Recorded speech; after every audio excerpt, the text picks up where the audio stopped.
그러면 지금 25% 30%가 빠진 수준이 허리면 지금 무릎 정도 와 있겠네요. 그래서 제가 지금 그 말씀을 드린 거죠. 떨어지는 왼쪽 무릎은 지나고 있지 않나. 적어도 지금 61,000원에서 이제 오자가 보이는 시기에는 관심 가지실 필요가 좀 있어 보입니다. 자동차 섹터가 훨씬 강하고 훨씬 관심을 가질 필요가 있어 보입니다. 그건 차트로 명확한데요.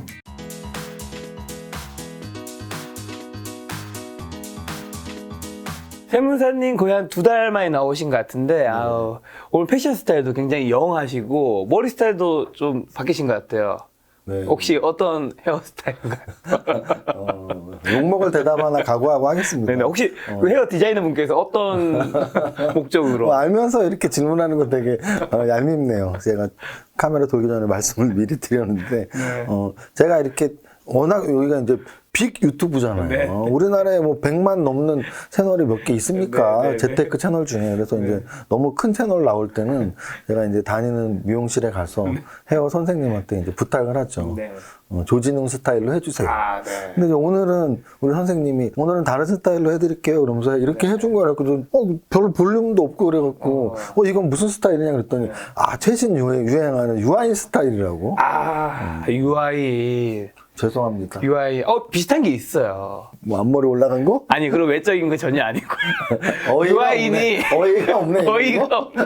그거 말고, UI인이 국가부도의 날 영화를 찍었지 않습니까? 그게 어쨌든 대한민국의 이제 역사적인 이제 금융위기 관련된 거였는데, 지금 또 이 시장이 굉장히 위기 상황이기 때문에 아마 그런 헤어스타일로 해서 또 이제 세무사님께서 김 작가팀이 나오셔서 멋진 멘트를 해주시라고 아마 그 헤어 디자이너님께서 말씀하지 않았을까. 정확한 해석입니다. 포장이 굉장히 좋은 것 같아요. 정확한 해석입니다. 네.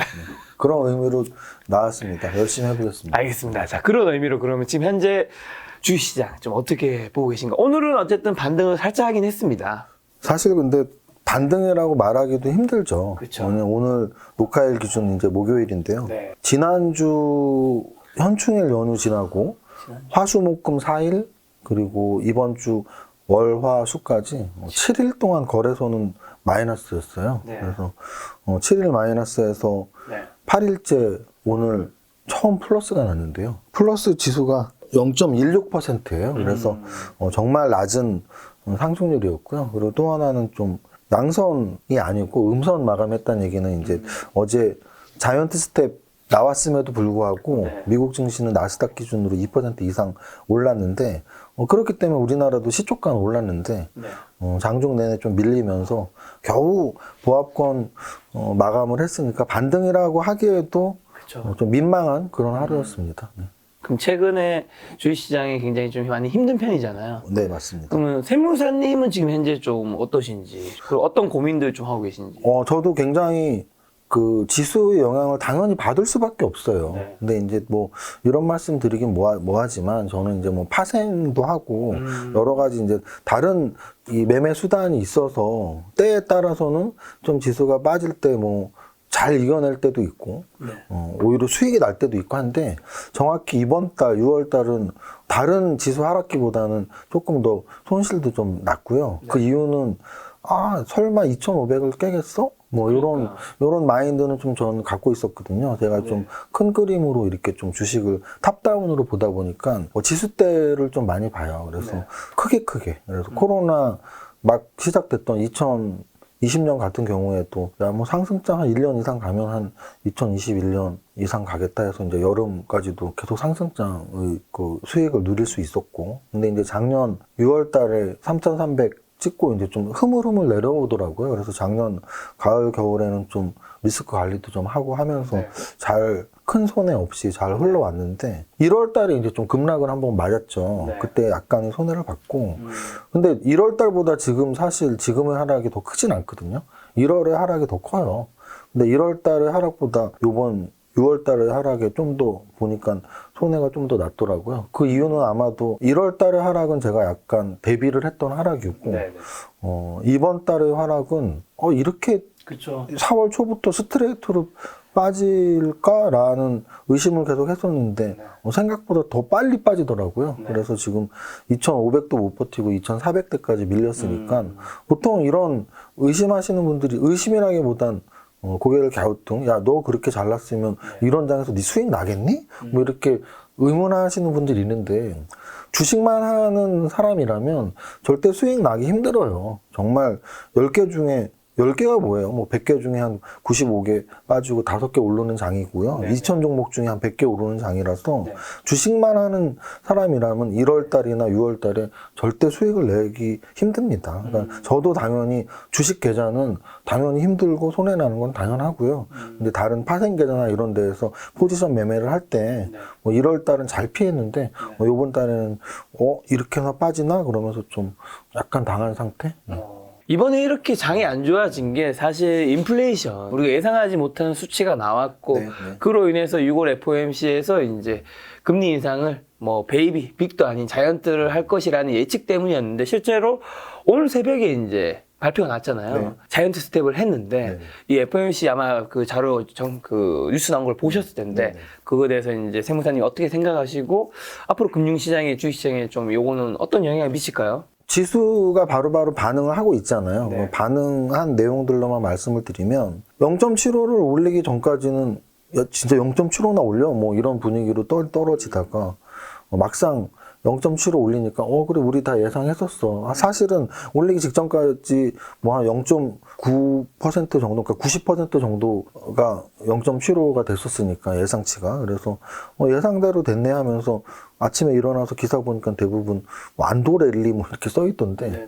도대체 뭘 안도한 건지 모르겠는데 0.75 올린 게 안도되는 수준은 사실 아니니까. 네. 왜냐면은 물가 상승률 자체가 CPI 물가 상승률 자체가 뭐 40년 만이라고 하고 네. 또 0.75 자이언트 스텝으로 올린 것도 거의 뭐 20년 만이라고 하니까 네.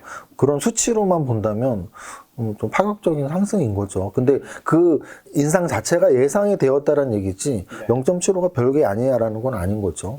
네. 그리고 또 하나는 한 번 한 번의 단발성이 아니고 연말까지 예상 금리가 계속 나오고 있는데 네. 뭐 앞으로도 한 1.75는 더 올려야 되는 수준이라고 하니까 뭐 0.75, 0.5, 0.5 또는 뭐 이런 식으로 3-4번의 금리 인상이 더 남아 있는 거죠. 그래서 뭐 그것들이 다 반영되어 있느냐는 또 지나봐야 아는 거니까 일단 이번 자이언트 스텝은 네. 반영된 수준이었어라고 하루 지나갔는지 모르지만 네.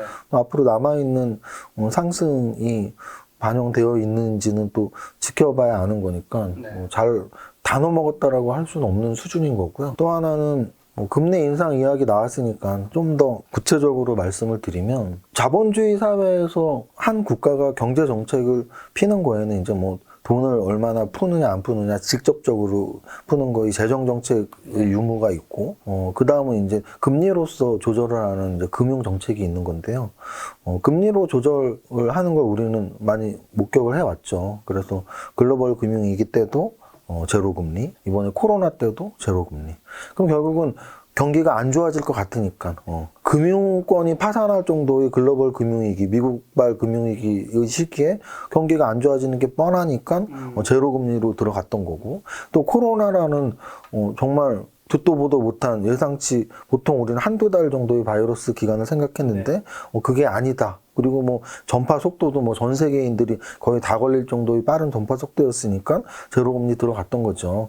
그럼 이제 제로금리가 좋으면 평생 그렇게 하면 되는데 돈이 너무 많이 풀리니까 물가가 올라가는 거죠. 이제 그 물가가 올라가는 걸 잡기 위해서 다시 또 금리를 올리는 거고요. 이런 순환은 사실은 처음이 아니고요. 원래 자본주의 국가에서 금리를 낮췄다가 올렸다가 하는 거는 원칙적인 한 나라의 정책이기 때문에 네. 뭐 이게 뭐 대단히 뭐 악재고 이런 건 아니에요. 근데 이제 그 속도의 면에서 물가 인상이 몇십 년 만의 상승률이었다라는 거, 네. 거기에 대처하기 위해서 또 몇십 년 만의 빠른 자이언트 스텝 같은 빠른 금리 인상이 나왔다라는 거고요. 그러면 과연 글로벌 금융위기 때의 제로금리도 거의 제 기억에 한 5년 이상이었거든요. 근데 이번 코로나 이후 제로금리는 지금 한 2년 정도란 말이죠. 네. 그럼 왜 2년 만에 그렇게 빠른 물가 상승이 왔을까라는 것도 좀 생각을 해봐야 되고요. 물가 상승이 온 이유는 연초에 러시아 우크라이나 전쟁의 비중이 꽤 크다고 봐요. 그렇죠. 그 이벤트, 그 전쟁의 지분이 꽤 높은 부분이라고 볼 수밖에 없는 게 네. 결국은 물가를 올린 요인 중에 에너지하고 식량, 식품 이 두 가지가 굉장히 큰 부분이거든요. 근데 이 두 가지가 다 러시아 우크라이나 전쟁에 관련이 있는 거죠.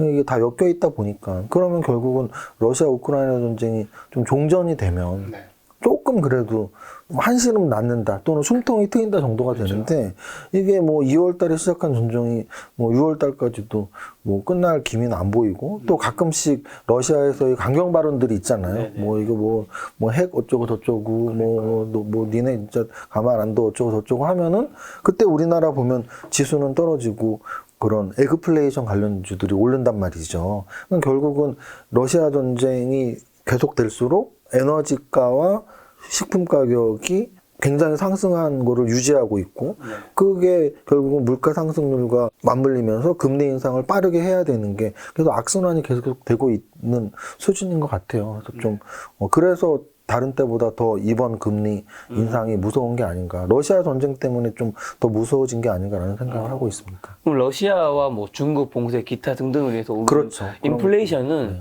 좀 이게 이제는 좀 잡힐 거라 보세요? 세무사님은 어떻게 보세요? 제가 이제 방금 말씀드렸지만 결국은 이제 시간이 해결해 주겠죠. 이거 역사적으로 당연히 잡히겠죠. 물론 우리가 저런 게 있어요. 제가 자주 예를 드리는데요. 그러니까 계속 우항하는 종목들 중에는 우리가 함부로 들어갈 수 없어요. 왜냐하면 상장 폐지되는 종목이 있을 수 있기 때문이에요. 또는 지금 이 물가 인상도 마찬가지예요. 정말 그 나라의 돈이 막 종이처럼 되고 물가 상승률이 막 1년에 몇십 %씩 나오는 나라가 나올 수가 있어요, 가끔씩. 그러면은 그 나라 같은 경우는 정말 경제가 파탄 나는 거죠. 근데 전 세계의 경제가 그렇게 파탄 날 확률은 뭐 대공황 때 이후로는 거의 없었으니까 일단은 저는 당연히 물가 상승은 잡힌다고 보는데 뭐 타이밍의 문제겠죠. 언제 잡히냐의 문제고 결국은 잡히는데 금리는 당연히 연말까지 계속 올려야 된다고 하니까 뭐 그때까지는 안 잡히니까 금리가 올라가는 거겠죠. 그래서 아까 말씀드렸지만 러시아가 좀 종전을 하고 금리가 지금 상황에서 더 뭐 0.5 한두 번씩 더해서 뭐 2점대 이상으로 올라갔을 때 지금 이제 0.25, 0.5, 0.75 했으니까 1.5잖아요. 그러니까 앞으로 좀 더 올라가면 2점대가 들어간단 말이죠. 그래서 2점대 들어가서 3 사이에 러시아도 종전되고 하면은 금리는 어느 정도 잡히는 게 수순이겠죠. 원래 그랬으니까. 원래 역사적으로 물가가 올라가면 금리를 올리고 또 경기가 좀 또 위축되면 다시 금리를 내리고 그게 반복됐던 게 자본주의 경제였으니까 당연한 건데 시점의 차이라고 얼마나 빨리 잡히는지 차이라고 말씀을 드릴 수밖에 없겠죠. 잡히는 건 너무나도 당연하지만 시점은 알 수 없죠. 알 수 없는데 하여간 그 두 가지. 금리를 올리는 거는 당연히 물가를 잡기 위한 거니까 당연히 금리를 올릴수록 물가를 잡는 타이밍이 가까워지고 있는 거고요. 또 하나는 방금 말씀드린 러시아 종전도 물가를 안정시키는데 굉장히 큰 기여를 할 것이라는 말씀 드리는 겁니다. 그럼 어쨌든 지금 코스피가 이제 2,500이 붕괴되고 2,400 뭐 중후반대 있잖아요. 그럼 이런 상황에서는 지금 어떻게 세무사님은 뭐 좀 가만히 감망하고 계세요? 아니면 좀 주식을 사고 계세요? 아니면 그냥 이게 또 어떻게 될지 모르니까 조금 뭐 팔고 조금 현금을 더 보여서 뭐 어떻게 하고 계신가요? 시청자분은 그리고 또 어떻게 해야 될까요? 저와 또 이 방송을 보는 시청자분들은 스타일이 다를 수도 있고요. 그렇죠. 뭐 생각이 다를 수도 있겠죠. 그래서 일단 제 기준으로 말씀을 드릴게요. 우리가 어떤 유튜브나 이런 강의를 들으면서 그 화자가 어떤 사람인지를 알고 보는 게 사실 더 중요해요. 그렇죠. 제가 자주 드리는 얘기인데 내가 축구를 연습하러 갔는데 자기 포지션이 골키퍼면 레전드인 김병지 선수한테 배워야 되는 거고 그쵸. 공격수이면은 안정환 선수한테 배워야 되고 뭐 수비수는 홍명보 선수한테 배워야겠죠. 근데 내가 골키퍼인데 안정환 선수한테 배우면 배울 게 거의 없는 거거든요. 마찬가지로 제가 어떤 사람인지를 안정 선수는 은퇴한 지 좀 되셨는데 손흥민 선수를 얘기 안 하고. 왜냐면 제가 그 뭉쳐야 산다를 가끔 보거든요. 아니 지금 안정환 선수라니 다 현역 선수가 아니신 분들이잖아요. 홍명. 전 레전드라는 표현으로 바꾸겠습니다. 안정환 레전드, 김병지 레전드 이렇게. 알겠습니다. 어쨌든 그래서 이제 그럼 과연 저한테는 무엇을 배울 게 있고 저는 어떤 사람인가를 아는 게 중요한데 성장률 투자죠. 뭐 성장률 투자라고 표현할 수도 있고 또는 추세 매매자, 상승 추세 매매자. 그래서 저는 어쨌든 크게 봐서는 투자자는 두 부류로 여러 가지로 나눌 수 있어요. 뭐 가치주를 좋아하니, 성장주를 좋아하니, 집중 투자를 하니, 분산 투자를 하니.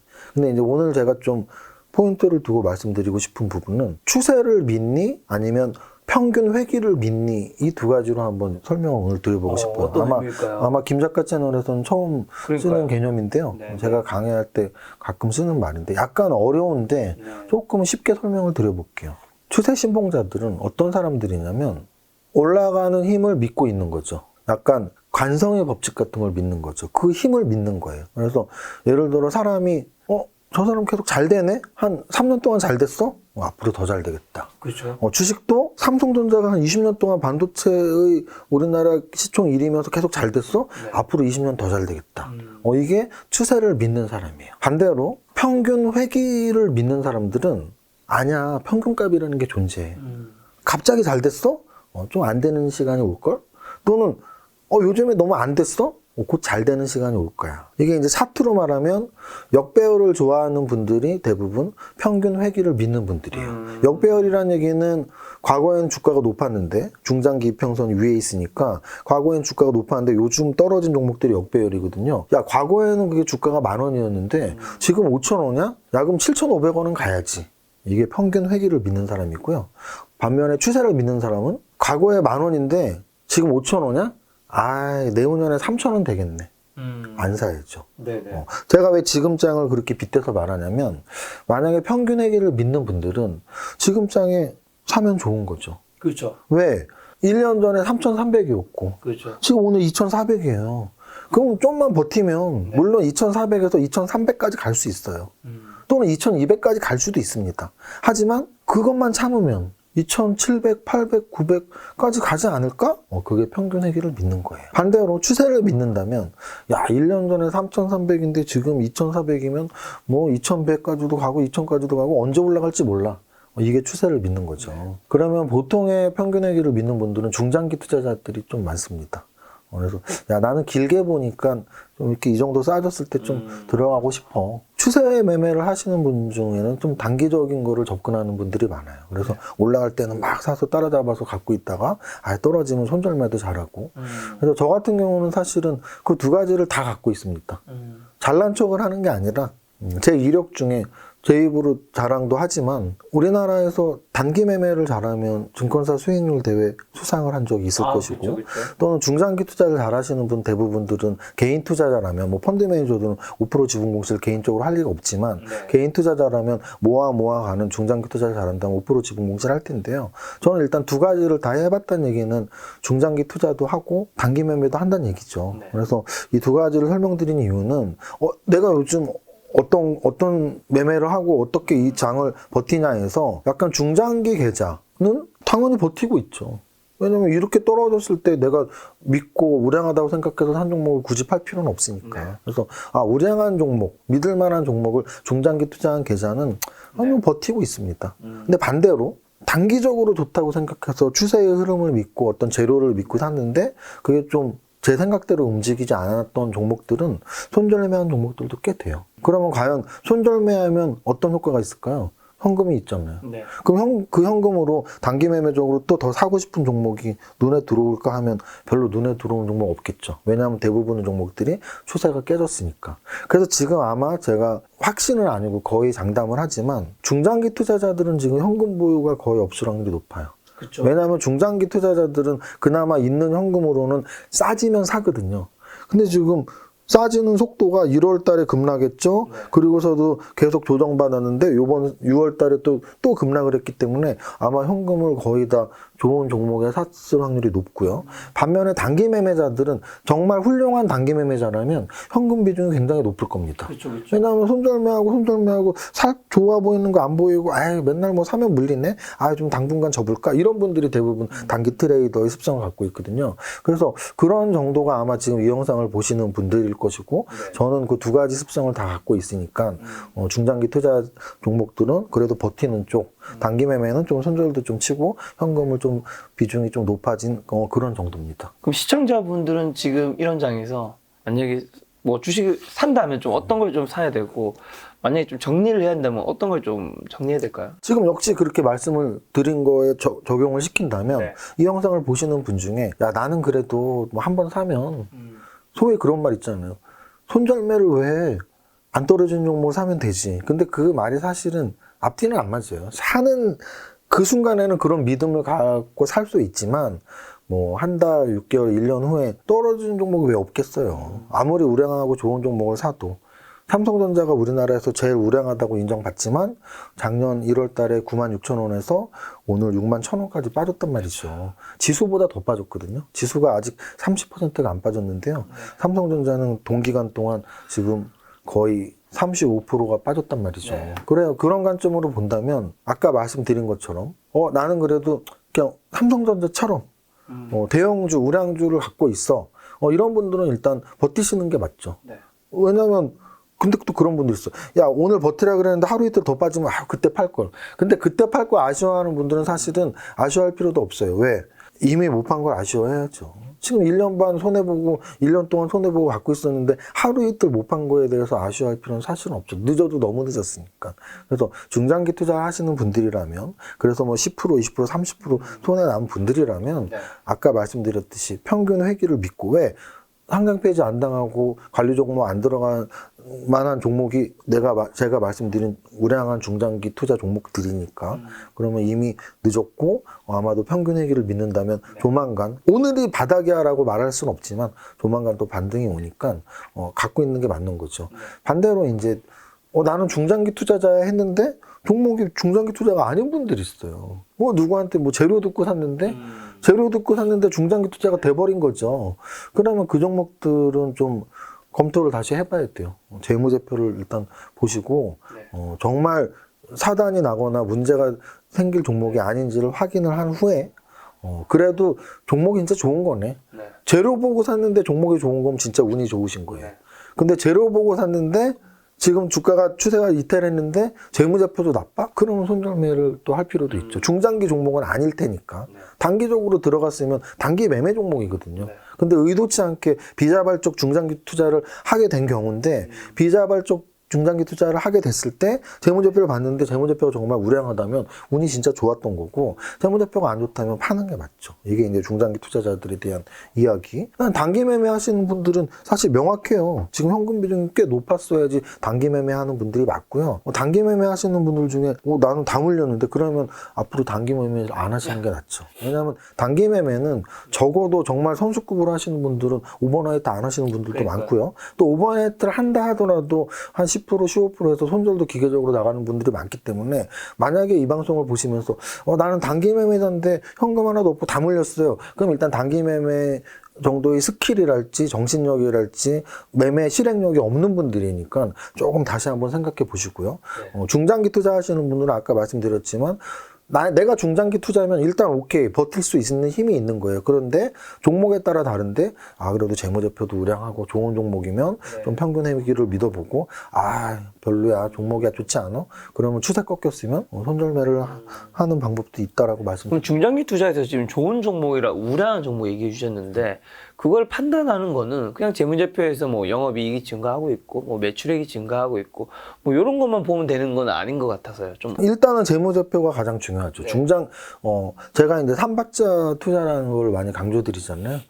보통 투자자들이 그냥 옆 사람이 사라는 거를 듣고 사는 경우도 있지만 나름대로 분석을 해서 사시는 분들은 그 세 가지 범주를 크게 벗어나지 않는다라는 생각에 삼박자 투자법이라는 책도 쓴 건데요. 그래서 내 주변에 보니까 내 친구는 재무제표를 보고 투자를 해요. 또 어떤 친구는 차트를 보고 투자를 하고 어떤 친구는 재료를 분석해서 투자를 합니다.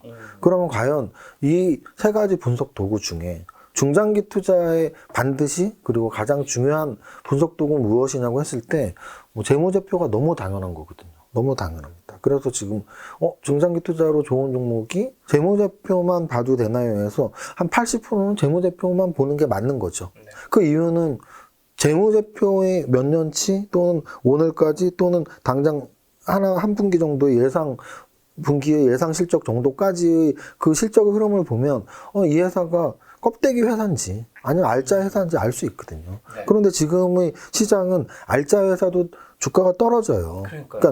그러니까 중장기적으로는 재무제표가 우량한 걸 믿을 수 있다는 말씀을 드리는 이유가 뭐냐면 결국 주가는 기업의 가치와 가격이 일정하게 간다라는 게 같은 방향으로 가고 근사치로 간다라는 게 우리 주식 투자자의 절대 명제예요. 그래서 가치 투자라는 게 성립이 되는 거죠. 그렇지 않다면 가치 투자는 성립될 수가 없어요. 그래서 중장기 투자잖아요. 그럼 당연히 가치와 가격이 한 방향으로 가요. 그런데 되게 회사는 좋아요. 3년, 4년 지금 분기까지도 매출액도 증가하고 있고 영업이익률도 좋고 부채비율도 좋고 다 좋아. 근데 최근 연초부터 지금까지 주가가 40%가 빠졌어. 그러면 걔는 다시 올라갈 확률이 높다라고 보셔도 되죠. 왜냐하면 회사는 좋은데 소위 우리 저런 거죠. 도매금으로 뭐 욕먹는다. 도매금으로 땡처리 된다. 이런 그렇죠. 말 있잖아요. 도매급으로. 그러니까 이게 다 소매로 비싸게 팔릴 것도 그냥 같이 묻혀 있어갖고 같이 그냥 싸게 팔린다는 얘기잖아요. 마찬가지로 지금이 그런 시황인 거죠. 왜냐하면 제가 자주 하는 말 중에 종목이 중요한 시기가 있고 지수가 중요한 시기가 있다라는 말을 합니다. 그런데 지금은 절대적으로 지수가 중요하게 보이는 시기인 거죠. 어떤 종목을 갖고 있느냐가 중요한 게 아니고 지수가 바닥을 쳤니? 아니면 지수가 안정적이니?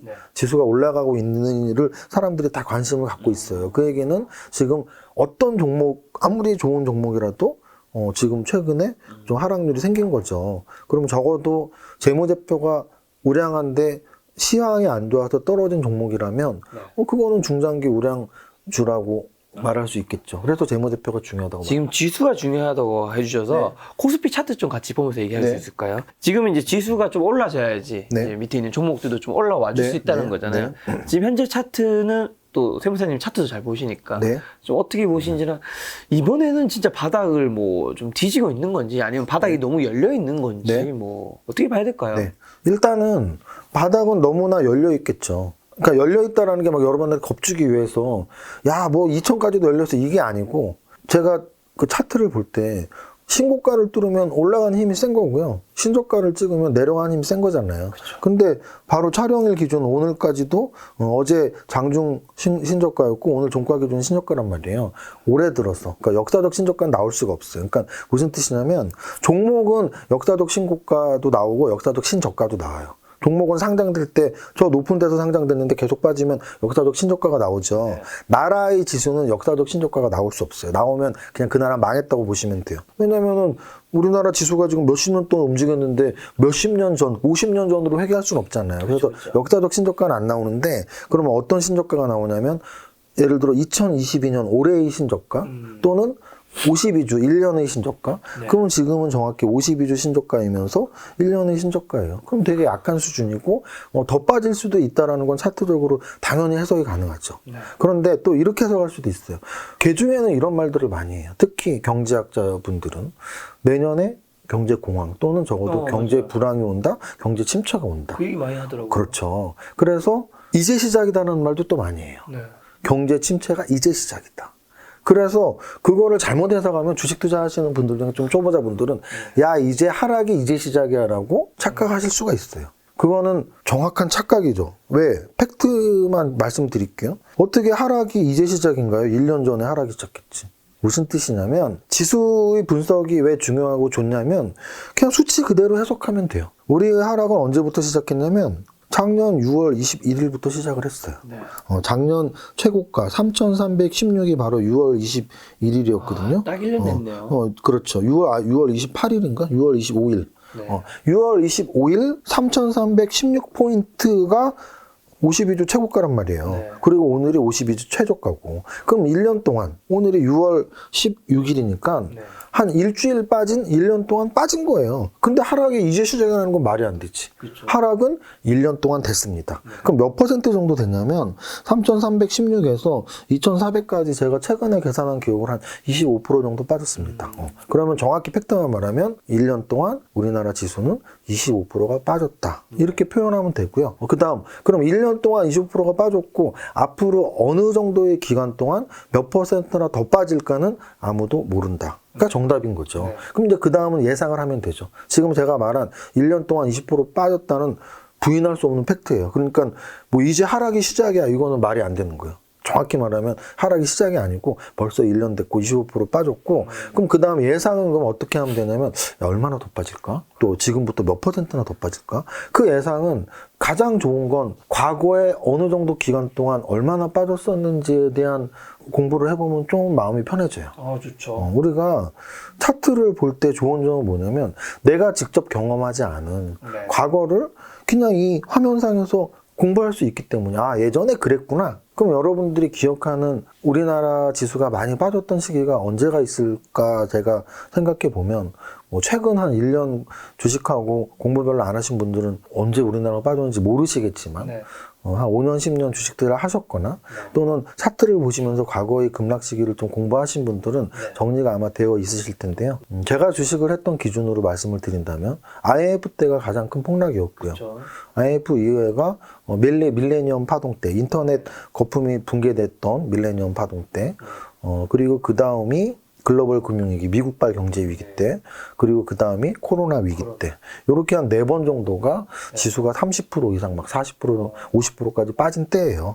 자, 한번 보겠습니다. 이게 지금 우리나라 96년부터 오늘까지 월봉 차트예요.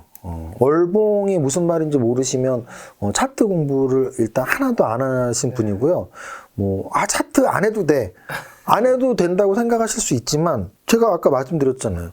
10년 전, 5년 전에 어떤 상황이었고 그때 얼마나 빠졌는지를 10분이면 볼 수 있는데 그 무게를 안 해도 돼라는 한마디로 안 할 거면 사실 주식 투자에서 큰 돈 벌겠다는 욕심은 버리셔야죠. 왜? 남들 하는 거는 다 아시는 게 좋아요. 그렇죠. 저는 재무제표 잘 봐요. 세무사 자격증이 있는데 뭐 재무제표를 못 보겠어요? 그러면 재무제표만 보고 큰 부자 돼야지라고 생각한 적 없어요. 왜? 어떤 분들은 차트를 보고 큰 부자가 되셨더라고요. 그럼 나도 차트 공부해볼까? 어떤 분들은 스케줄 매매를 해서 큰 부자가 되셨더라고요. 그럼 나도 스케줄 매매 해볼까? 스케줄 매매요? 스케줄 매매 이제 뭐 재료 매매 같은 거죠. 재료가 앞으로 다가올 자료가 어떤 건지 체크를 해서 그 스케줄에 맞게 매매를 하는 거죠. 그래서 남들이 돈 벌었다고 하면 그걸 공부하는 게 어찌 보면 욕심이 있는 투자자의 모습이라고 저는 생각하는데 차트의 장점은 명확히 있어요. 지금 이 하나면에서 우리나라 주식시장의 역사를 10분 만에 파악을 할 수 있으니까 얼마나 좋은 무기예요. 그거 한번 보겠습니다.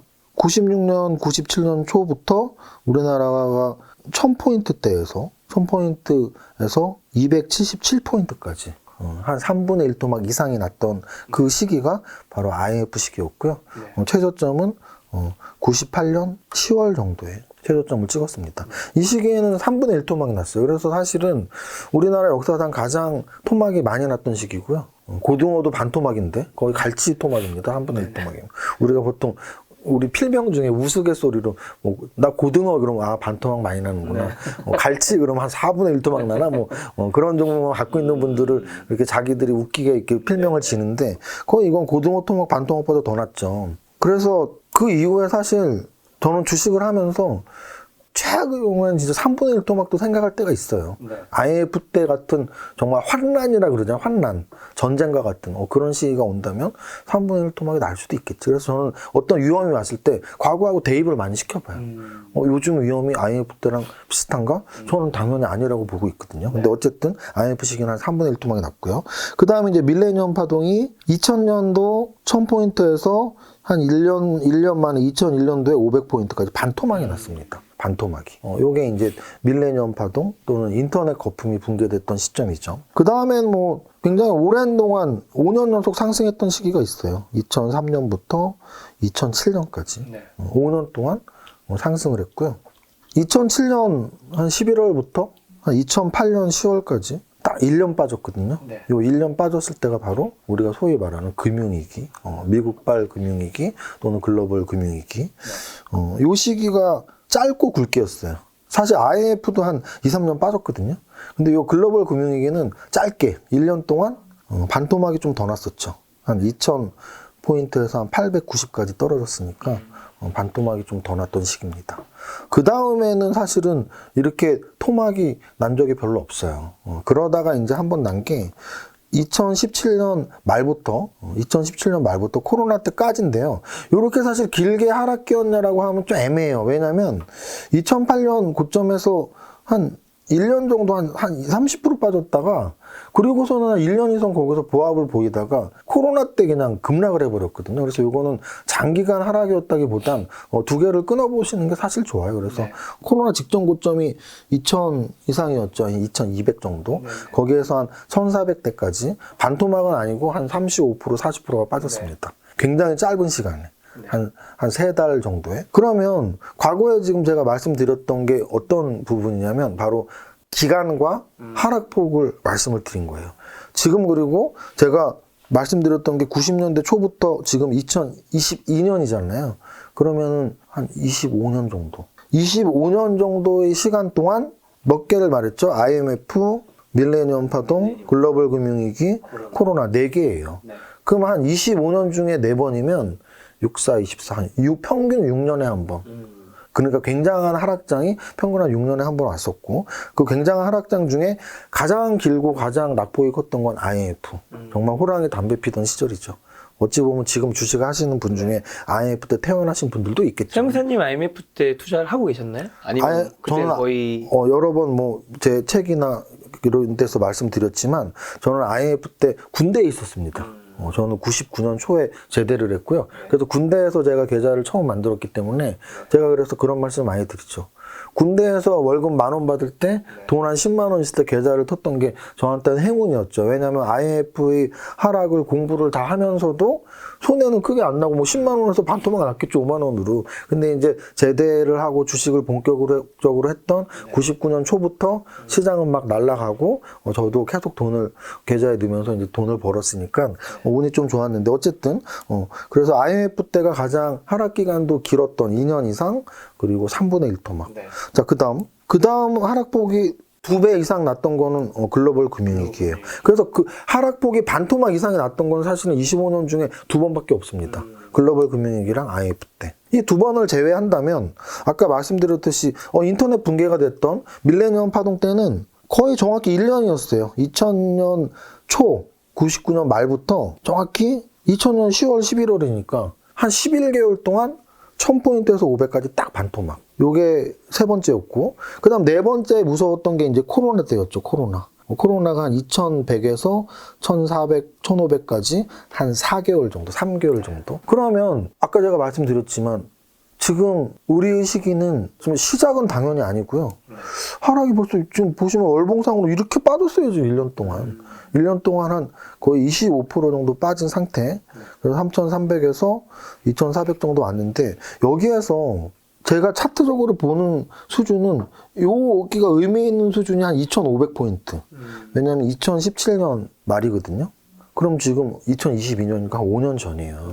그래서 지금 지수가 5년 전 고점 처음 찍었던 그 지수 때. 그리고 또는 우리나라에서 2000을 처음 찍은 데가 2007년이거든요. 2007년이면 지금 15년 전이에요. 15년 전보다 한 20% 올라 있는 때예요. 무슨 말씀을 드리는 거냐면 주식시장은 우상향을 해야 돼요. 우상향을 해야 되고 금리보다 더 많이 줘야 돼요. 근데 15년 전보다 20% 오른 수준이에요. 그러면 1년에 1%씩 복리로 치면 1년에 1%밖에 안 준 거예요. 그럼 이 정도 수준은 아까 말씀드린 평균 회계값으로 치면 굉장히 낮은 수준이라고 할 수 있죠.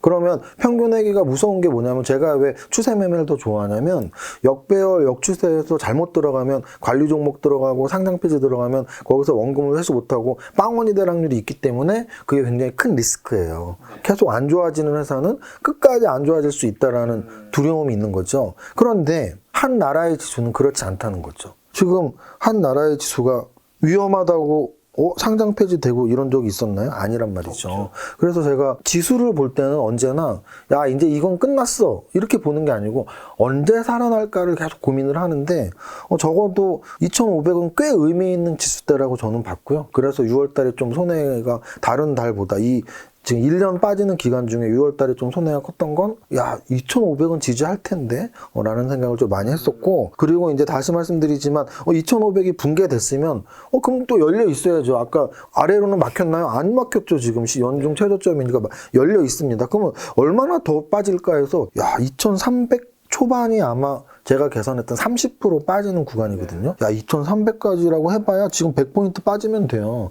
100포인트는 뭐 엊그저께 빠진 게 하루에 100포인트가 빠졌으니까 그래서 그래도 얼추 많이 빠졌나? 이런 생각이 좀 들고. 근데 차트적으로 또 지수 설명하면서 추가적으로 좀 쉽게 말씀을 드리면 우리가 차트 격언 중에 그런 격언이 있어요.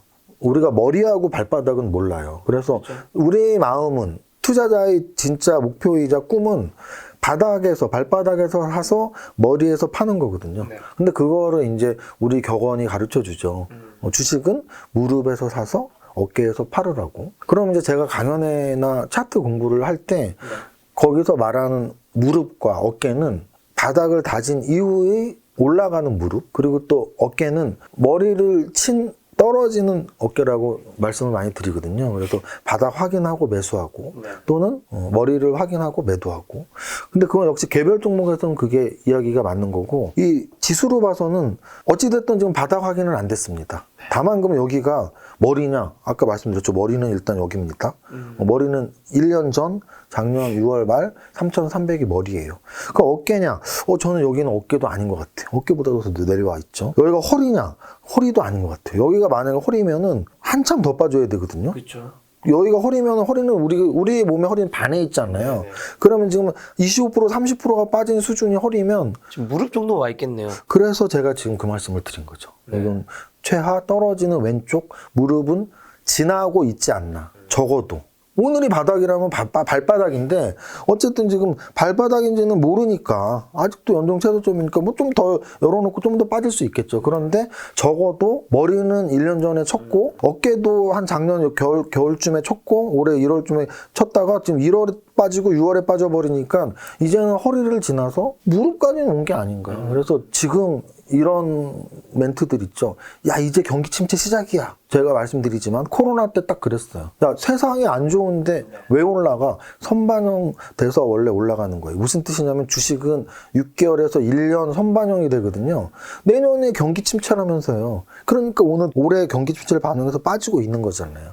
그래서 경기 침체가 내년이라면 올해 빠지는 게 좀 맞는 거고 언제까지 빠질지는 모르지만 적어도 무릎은 통과하고 있는 게 지금 지수를 제가 바라보고 있는 뷰입니다. 지금 지수를 무릎에 비유하신 거 보니까 좀 그래도 뭔가 올라오는 걸 그래도 보고 좀 확인하고 사는 걸 좀 더 추천하시는 편인 것 같네요. 그렇게 말씀드리기보다는 오히려 갖고 있는 분들의 마음을 좀 편안하게 하기 위한 해설이라고 생각하시는 게 좋을 것 같아요. 왜냐하면 아까도 말씀드렸지만 제가 계속 강조드렸던 건 아직 바닥이 아니야를 강조드리기보단 머리는 1년 전에 찍었고 허리도 찍고 내려왔으니까 지금 너무 막 지금 와서 야 팔고 도망갈까? 지금은 그건 안 되는 그 단계는 지나지 지났죠. 않았나. 바닥이 아직 아니더라도 머리는 한참 내려왔고 허리도 내려온 상태니까 뭐 다 팔고 도망가자 수준은 지났다라는 걸 강조한 거고요.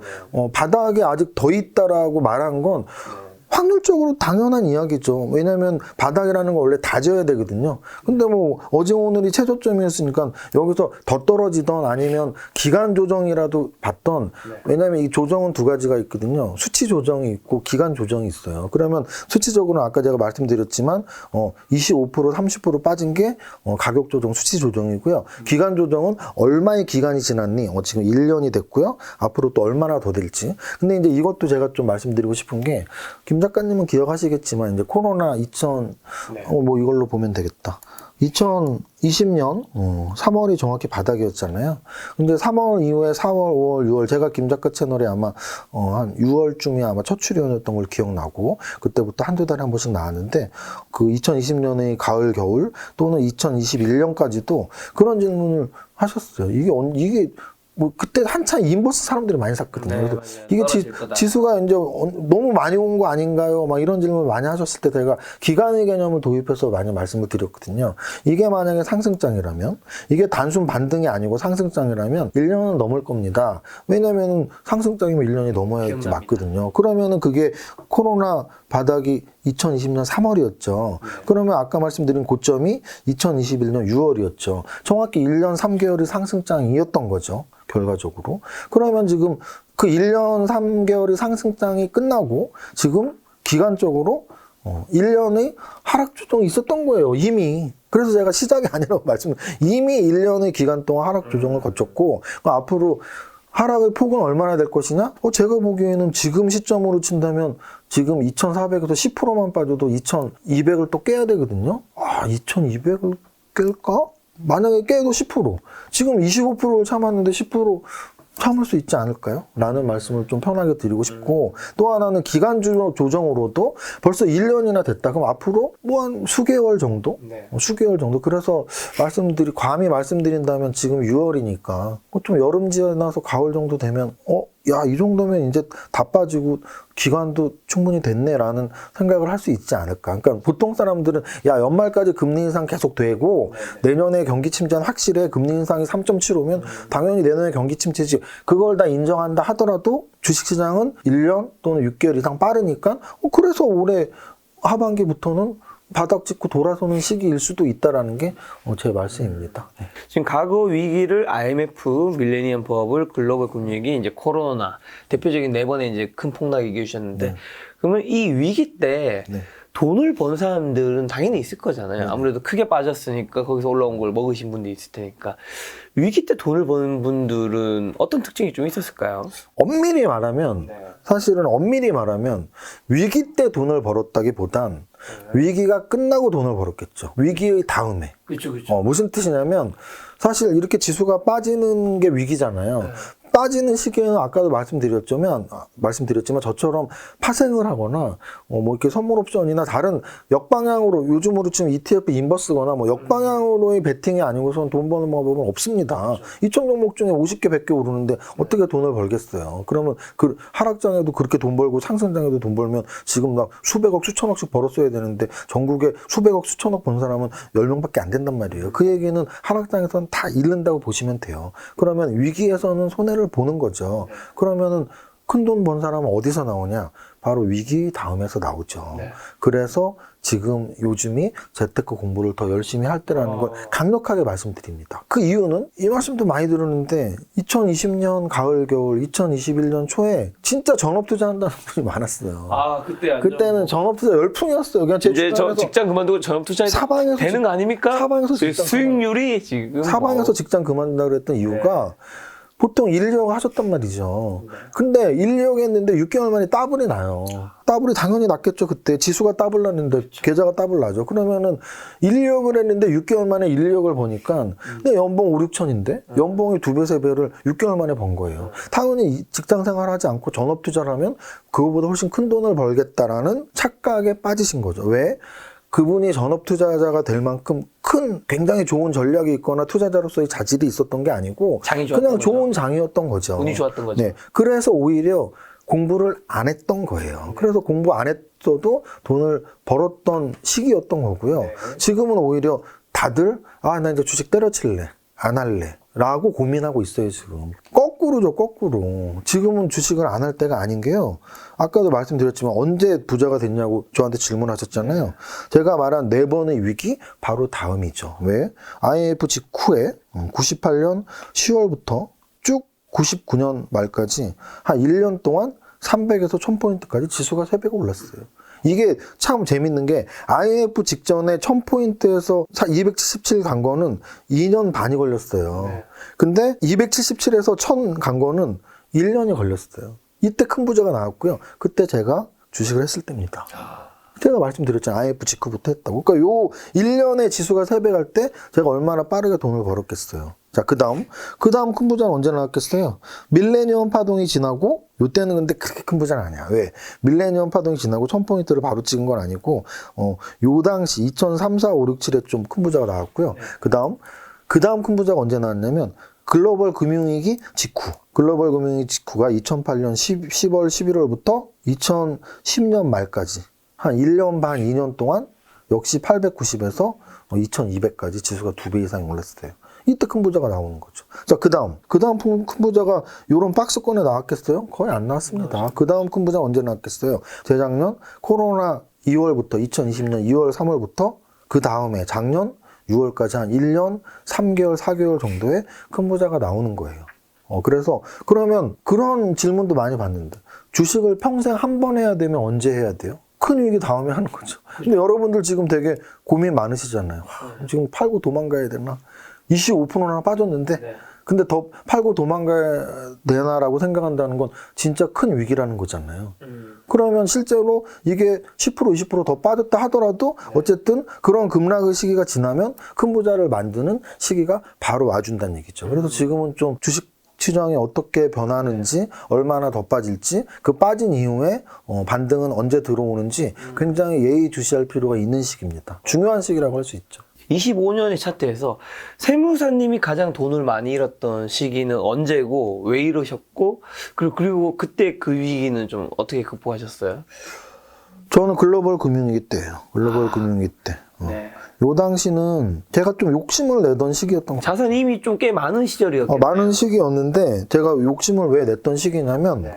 제 인생에서 제가 좀 아쉬운 해가 있어요. 아쉬운 해가 언제냐면 2005년, 6년 이 시기가 제 인생에 좀 아쉬운 시기인데요. 제가 이때 세무사 공부를 할 때거든요. 네네. 그러니까 저는 세무사 공부할 때는 좀 빨리 붙기 위해서 1년 동안 주식을 아예 안 했어요. 놓쳤군요. 네, 주식을 안 하는 시기에 신림동의 고시식당에서 밥을 먹으면서 뉴스를 보면서 지금 주식을 하면 왜냐하면 그 당시 뉴스에 매일 나왔습니다. 왜 여기 차트 보시면 아시겠죠? 뭐가 연중 최고점. 왜냐하면 1000포인트 박스권을 돌파했을 때가 2005, 2006이고요. 1500까지 스트레이트로 날아갔을 때란 말이죠. 네. 그래서 이 시기를 내가 놓친 거예요. 네. 공부하느라고. 그래서 많이 아쉬웠죠. 그러고서 제가 이제 세무사 합격을 바로 했습니다. 바로 하고서 2006년은 좀 조정장이 왔었고 2007년에 또 막 날아가는 거예요. 이때는 제가 세무사였거든요. 그래서 세무사로서 2007년에 또 상승장, 저는 신고가를 제일 좋아하니까 요 1500에서 2000 갈 때 굉장히 공격적으로 했습니다. 네. 근데 갑자기 요 2007년 10월부터 1년 동안 빠지는데 아까 제가 말씀드렸죠. 요 위치 한 25, 30% 빠지는 요 위치에서 설마 더 빠지겠어를 사실 그 당시에도 했거든요. 한 네. 1500 정도에서. 네네. 1500 정도에서 이 정도면 거의 다 빠진 것 같은데.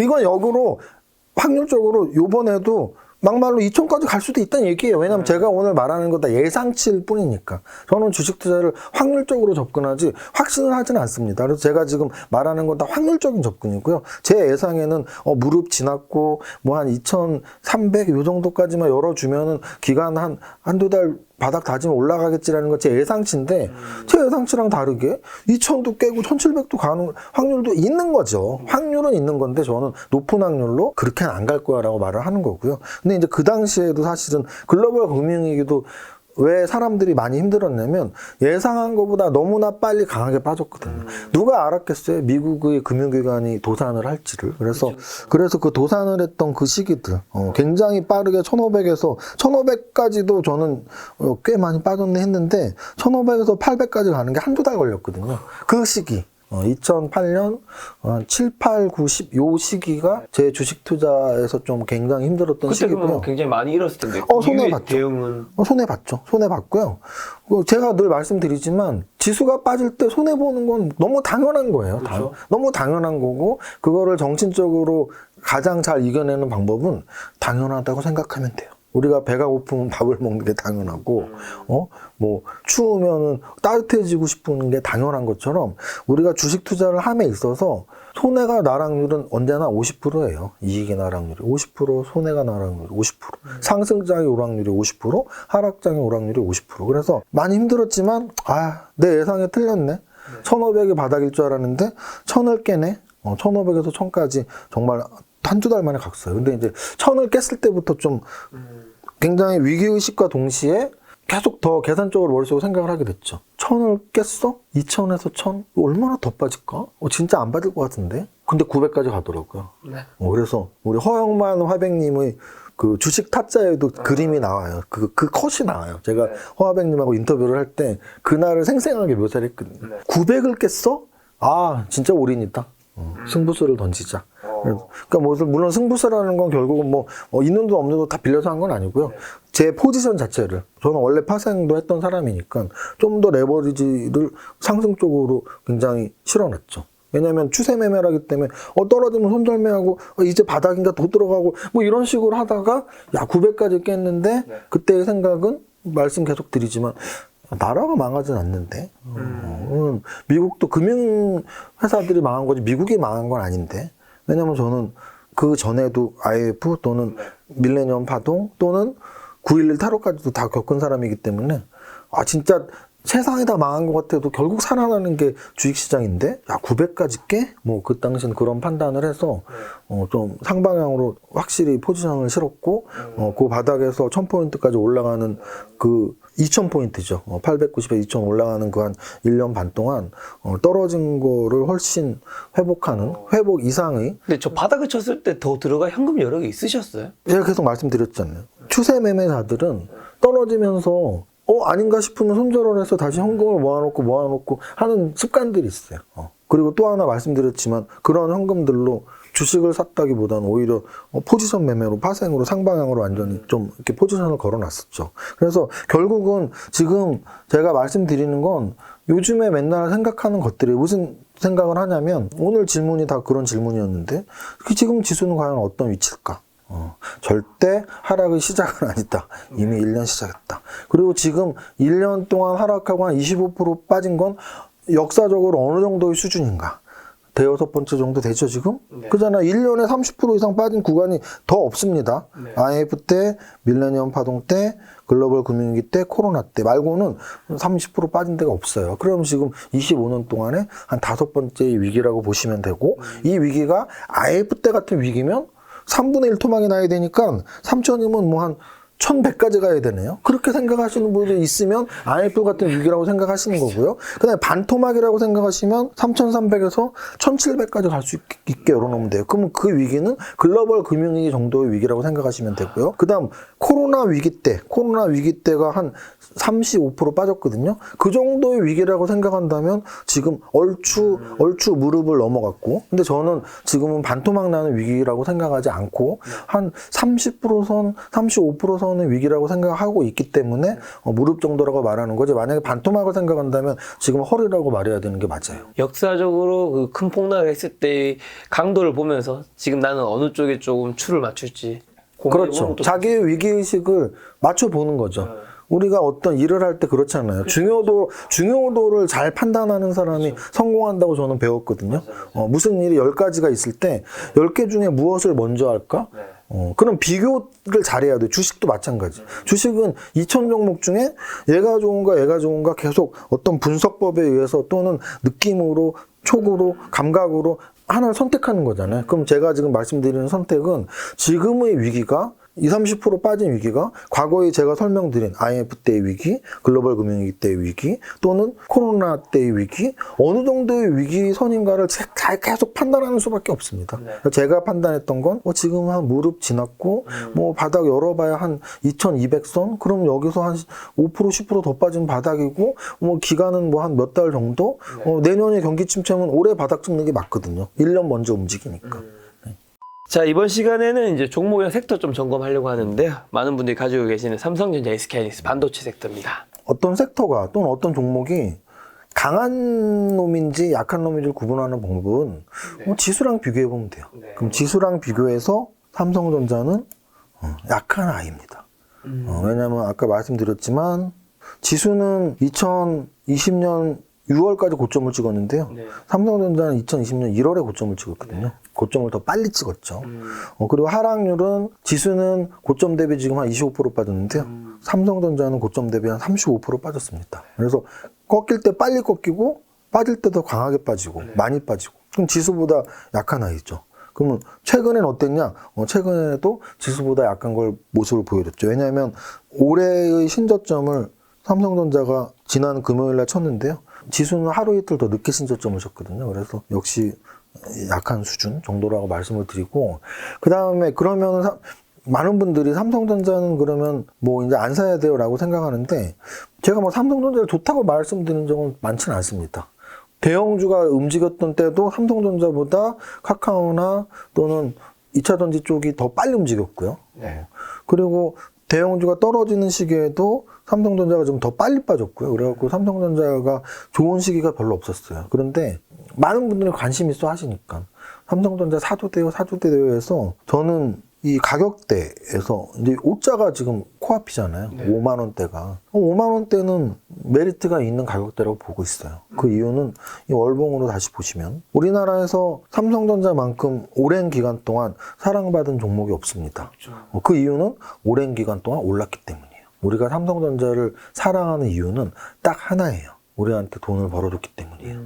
이건 여담인데요. 제가 저희 집 앞에서 나가자마자 집 앞에 딱 나가자마자 마스크 딱 끼려고 딱 했는데 마스크를 벗은 모습을 딱 집 앞에 바로 지나가던 분이 보더니 이 세무사님 하고 와서 정말 거의 반 안 뜨시 왔는데 나이도 별로 안 많으셨어요. 네네.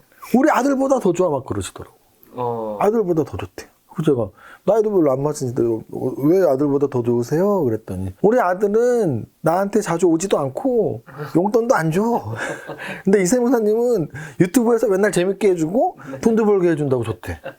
제가 제 자랑하려는 게 아니고요. 네네. 삼성전자를 사랑하는 이유가 그거라고요. 삼성전자를 사랑하는 이유는 많은 분들에게 오랜 기간 동안 돈을 벌게 해줬기 때문이에요. 그렇죠. 그러면 아까 제가 역사적으로 말씀을 드리듯이 삼성전자가 작년 고점부터 35%가 빠졌고요. 네. 올 한 해 1월 1일부터 올 한 해에만 22%가 빠졌어요. 그럼 과연 한 해에 그것도 6개월 만에 22%가 빠졌는데 과연 그런 시기가 있었나 봤을 때 2018년에 네. 한 해 1년 내내 24%가 빠졌고요. 네. 여기가 좀 커 보이는데 2013년에 9%가 빠졌고요. 네. 여기가 2008년인데요.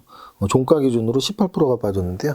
이게 2008년이 뭐죠? 금융위기예요. 금융위기죠. 그럼 그 전해 2017년까지 봐서 2017년에 9%, 2007년에 9%, 2008년에 18%니까 복리로 해도 한 30% 빠진 거예요. 네. 그러면은 삼성전자는 금융위기 때도 30%밖에 안 빠졌고 코로나 때도 뭐 한 20% 여기가 코로나 때거든요. 코로나 바닥에서 올라갔지만 어쨌든 이렇게 연봉으로 봐서 한 20% 정도면 많이 빠진 애였어요. 근데 또는 길게 봐서 금융위기 때 2년 합쳐서 한 30% 정도 빠진 게 많이 빠진 거였어요. 네. 그런데 지금 금융위기도 아니고 코로나 정도도 아닌데 지수가 25% 빠질 때 삼성전자가 35%를 빠졌으면 사실 제가 말씀드렸던 가격 조정은 어느 정도 된 거죠. 어느 정도. 여기에서 삼성전자가 더 빠져서 59,000원, 8,000원은 당연히 열어놓고 볼 수 있지만 58,000원하고 또 50,000원, 49,000원은 또 다른 얘기거든요. 네. 50,000원까지 깰 수 있을까라는 생각을 했을 때 그건 반토막이거든요. 그런 위기 상황이 아닌데 지수는 반토막이 안 났는데 삼성전자가 반토막이 날 수 있을까? 뭐 이런 생각을 하다 보면은 아까 제가 말씀드린 한 나라의 지수는 평균 회귀를 좀 적분시켜도 나쁘지 않은 것처럼 삼성전자 정도는 꼭 추세 매매가 아니더라도 삼성전자가 진짜 망하는 회사야. 왜냐하면 추세 매매로 하락 추세가 싫은 건 망하는 회사이기 때문이거든요. 근데 삼성전자는 그런 회사가 아니라는 확신이 있다면 지금 61,000원에서 이제 오자가 보이는 시기에는 관심 가지실 필요가 좀 있어 보입니다. 그러니까 역으로 반도체 테마, 반도체 업종이 지금 그리 좋은 위치가 아니죠. 왜냐하면 지수보다 약하니까. 그렇지만 조금 삼성전자 관심 가질 필요 있고 반도체 섹터 자체도 많이 싸졌네? 좋은 업종인데 많이 싸졌네 정도의 관심을 보일 필요가 있는 업종이라고 말씀드립니다. 하이닉스는요? 자, 하이닉스는 어차피 우리나라에서 하이닉스의 위치는 좀 이렇게 삼성전자와의 비교 정도거든요. 네. 그래서 삼성전자보다 좀 강한 시기가 있고 또는 삼성전자보다 좀 약한 시기가 있고 네. 나홀로만 움직였던 시기는 없습니다. 삼성전자 늘 비슷하지만 상대적으로 좀 더 강하게 상대적으로 좀 더 약하게. 근데 제가 보는 지금 삼성전자와 SK하이닉스의 가장 큰 차이점은 뭐냐면 이 SK하이닉스 같은 경우에는 재작년의 고점에서 한번 좀 꿈틀댔다가 다시 밀렸는데 차트적으로는 사실은 삼성전자하고 큰 차이는 없어요. 일봉으로 봐도 역시 역배열이고요. 저는 삼성전자가 좀 더 이뻐 보이는 이유는 뭐냐면 오히려 빠질 때 지금 보세요. 어떤 차이가 있냐면 SK하이닉스는 아까 제가 말씀드렸지만 떨어졌다가 올랐다가 떨어졌다 그랬죠. 네. 거기가 이 부분이에요. 그럼 보시면 약간 나쁘게 말하면 여기에 매물벽이 많이 걸려있는 차트죠. 네. 그리고 좀 스트레이트로 좀 빠졌기보다는 좀 버티면서 빠진 느낌이 드는데 시원하게 빠졌죠. 네. 시원하게 빠져서 오히려 저가 메리트가 보인다는 뜻이에요. 반등을 줬을 때 좀 더 빠르게 반등을 줄 수 있지 않나? 뭐 이 정도의 차트의 차이로 말씀을 드리고요. 기술적인 측면이나 이런 거는 뭐 제가 애널리스트 분들보다 반도체 업황을 더 잘 알진 않기 때문에 이 정도 차트로 말씀을 드리겠습니다. 자, 그러면 자동차 섹터 현대차 기아는요? 비교를 한다면 네. 반도체를 처음 물어봤으니까 반도체만 대답을 했는데 업종을 좀 비교를 해드린다면 지금 두 가지를 여쭤봤으니까 두 가지를 비교를 하면 자동차 섹터가 훨씬 강하고 훨씬 관심을 가질 필요가 있어 보입니다. 그건 차트로 명확한데요. 이게 현대차예요. 네. 좀 더 강한 느낌이 확실히 들죠. 들죠. 연중 최저점도 아니고 다시 요즘 밀리긴 하지만 그래도 한 두세 달 정도는 지금 6월은 아까도 말씀드렸지만 6월에 빠진 거는 그냥 시장이 빠져도 같이 빠졌다고 보면 돼요. 그럼 6월이 아닌 3, 4, 5는 확실히 좀 강한 모습을 보였죠. 네. 그리고 기아 확실히 더 강하거든요. 네. 기아는 확실히 더 강해요. 월봉으로 봐도 확실히 강합니다. 비교가 안 돼요. 그래서 저는 기아와 현대 또는 현대모비스는 현대차 그룹주에서는 좀 약한 편이에요. 확실히 약하죠. 그래서 차트로 여쭤봤을 때 김작가 TV에 나왔을 때도 늘 말씀드렸지만 기아가 제일 강하고 현대, 그 다음에 현대모비스 이 세 가지 종목을 차트의 순서로 말씀을 드렸고 여전히 그 순서로 흘러가고 있어요. 근데 어쨌든 기아의 차트만 놓고 본다면 삼성전자나 SK하이닉스하고 비교했을 때 확실히 자동차 업종이 뭔가 기대감을 갖게 하는. 네. 그럼 거기서의 기대는 뭘까요? 두 가지죠. 지금 성장 산업으로 네. 매번 꼽히는 게 전기차하고 자율주행이거든요. 그렇죠. 그리고 실제 며칠 전에는 강남 서초구에서 현대차 기아가 자율주행 4단계를 시범주행했다는 게 신문에도 대문짝하게 나왔죠. 사진까지. 그래서 어찌 보면은 그런 것들에 대한 기대감. 그러니까 전기차에서 약간의 실망감은 있어요. 왜냐면 2차 전지 관련주들보다 현대차 기아가 훨씬 주목을 못 받고 주가 상승은 없었거든요. 근데 자율주행 쪽에서만큼은 그래도 현대기아차가 좀 이슈도 계속되고 완성차를 만드는 회사다 보니까 그래서 적어도 반도체의 차트, 삼성전자의 차트보다 자동차 산업의 차트, 기아차의 차트가 훨씬 강한 위치에 있습니다. 자동차면 또 자율주행 섹터 네. 안 볼 수 없을 텐데 자율주행 쪽은 좀 어떻게 보세요? 요즘에는?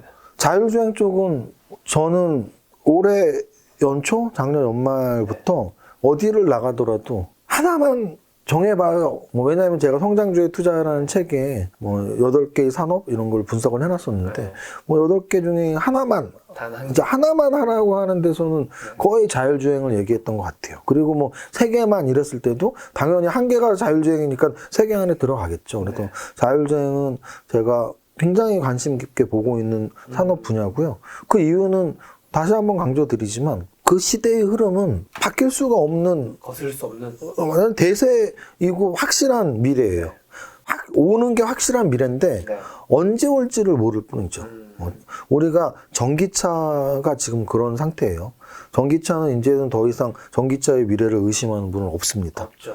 전기차의 미래를 의심하면 정말 산업 분석이나 신문이나 세상 돌아가는 걸 전혀 관심이 없는 분들일 거예요. 나는 전기차 타기 싫어. 아니, 나 안 타면 그만이지. 근데 안 탈 수 없거든요. 다 전기차로 바뀌니까. 그렇죠. 무조건 100% 오는 미래예요. 근데 전기차는 심지어 언제 오는지도 거의 다 정해져 있어요. 유럽엔 몇 년까지 만들어야 되고, 일본, 미국, 우리나라. 그러면 전기차 시대는 확실해요. 그러니까 전기차가 요즘 상승률이 조금씩 낮아지고 사람들이 관심이 없어질 수도 있어요. 왜냐하면 확실하니까. 주식 투자자들은 불확실한 걸 좋아하거든요. 불확실해야지, 야, 저게 10배, 100배 갈 수가 있는 거고, 확실한 거는, 그 정도 수준으로 올라갈 거야 정도가 예상이 다 되기 때문에. 그래서 어찌됐든 전기차는 아직도 성장 산업인데 확실한 성장이고요. 자율주행은 이제 그에 반해서 저는 확실하게 온다고 말하지만 아직까지도 자율주행이 되겠어라고 의심하는 분들도 분명히 있고요. 되겠지만 한 50년 후 100년 후에 되는 거 아니야 우리 죽은 다음에? 이렇게 말씀하시는 분들도 있어요 아직도. 하지만 그럴 확률은 굉장히 낮다라고 보는 게 사실 자본주의 사회에서는 자금이라는 거, 돈이라는 게 모든 거를 만들어 가거든요.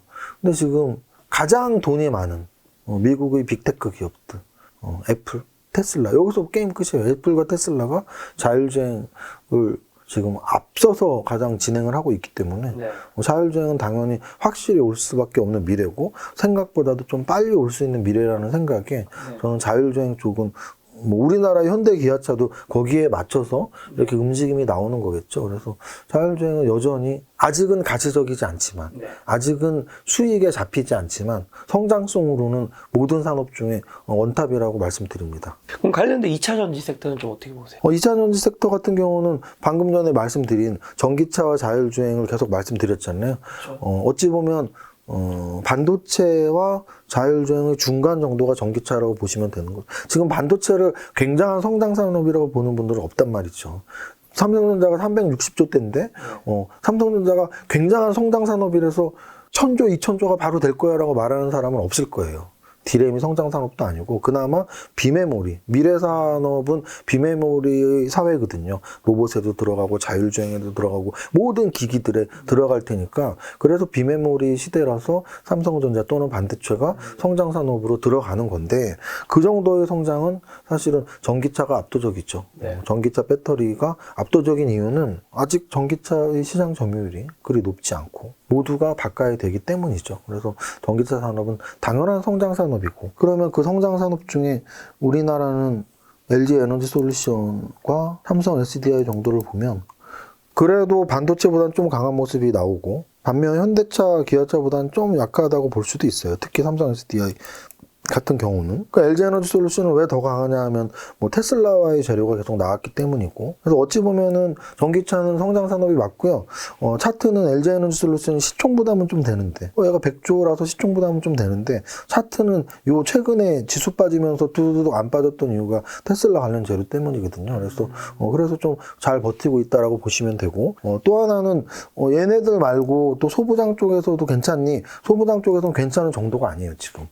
무슨 뜻이냐면 에코프로비엠인데 거의 역사적 신고가까지 올라와 있고 이게 역사적 신고가였거든요. 그러니까 LNF 같은 경우도 역사적 신고가를 찍은 지 한 달밖에 안 됐고 첨보 같은 경우도 역사적 신고가를 찍고 밀리기는 하지만 확실히 다른 종목보다 강했죠. 그래서 2차 전지 섹터는 완성품 배터리를 만드는 LG 에너지 솔루션도 잘 버티는 모습이지만 에코프로비엠, LNF 같은 경우는 잘 버티는 정도가 아니고 지수가 뭐 약한 장이야 라는 거를 전혀 알 수 없는 차트를 그려가고 있죠. 네. 그래서 2차 전지는 소부장이 확실히 더 강하고 관심 가질만 하다. 성장 산업이 확실하다. 자, 그럼 네이버, 카카오, 인터넷 섹터는요? 굉장히 안 좋은 분위기. 네. 네이버 카카오는 지금 사실은 이렇게 보면 우리나라에서 삼성전자가 지수보다도 약한데 야 삼성전자보다 최근에 더 약한 종목 꼽으라면 사실 네이버하고 카카오인 거죠. 그냥 진짜 시원하게 빠졌습니다. 그래서 시원하게 빠진 거는 어찌 보면은 그런 프레임이나 굴레라는 표현을 쓰는 건 좀 그렇지만 뭐 경제학에서 이 주식에서 그 이미지도 저는 굉장히 한몫하는 것 같아요. 무슨 뜻이냐면 네이버하고 카카오가 강하게 올라갈 수 있었던 건 빅테크 기업들, 미국의 빅테크 기업들에서 구글이 선봉을 치고 뭐 테슬라랑 애플이 올라가면서 같이 함께 움직였던 것도 한몫을 했거든요. 그렇죠. 그러면 그 득이 지금 굉장한 실과 독이 된 거죠. 왜냐면은 지금 금리 때문에 미국에서 기술주들 또는 빅테크 기업들이 최근 올해만 해도 급락이 나오고 있으니까 네이버와 카카오는 사실은 어찌 보면 미국의 눈치를 가장 강하게 보는 종목이라고 해도 과언이 아니죠. 그래서 미국이 안정적이면 나스닥이 안정적이면 그나마 네이버 카카오가 힘이 됐을 텐데 그 우리가 믿었던 뭐 동학개미 너네 아직도 한국 주식 투자해 그러면서 소학으로 다 갔는데 올해의 하락률은 사실은 소학개미들이 더 손해를 봤대요. 그 얘기는 미국의 빅테크 기업들이 많이 빠졌기 때문인데 그 영향으로 우리나라의 시총 상위 종목 중에 네이버와 카카오가 가장 많이 빠졌다라고 저는 보고 있습니다. 네. 자, 남은 거는 바이오 섹터. 삼성 바이오로직스랑 이제 셀트리온 쪽이죠.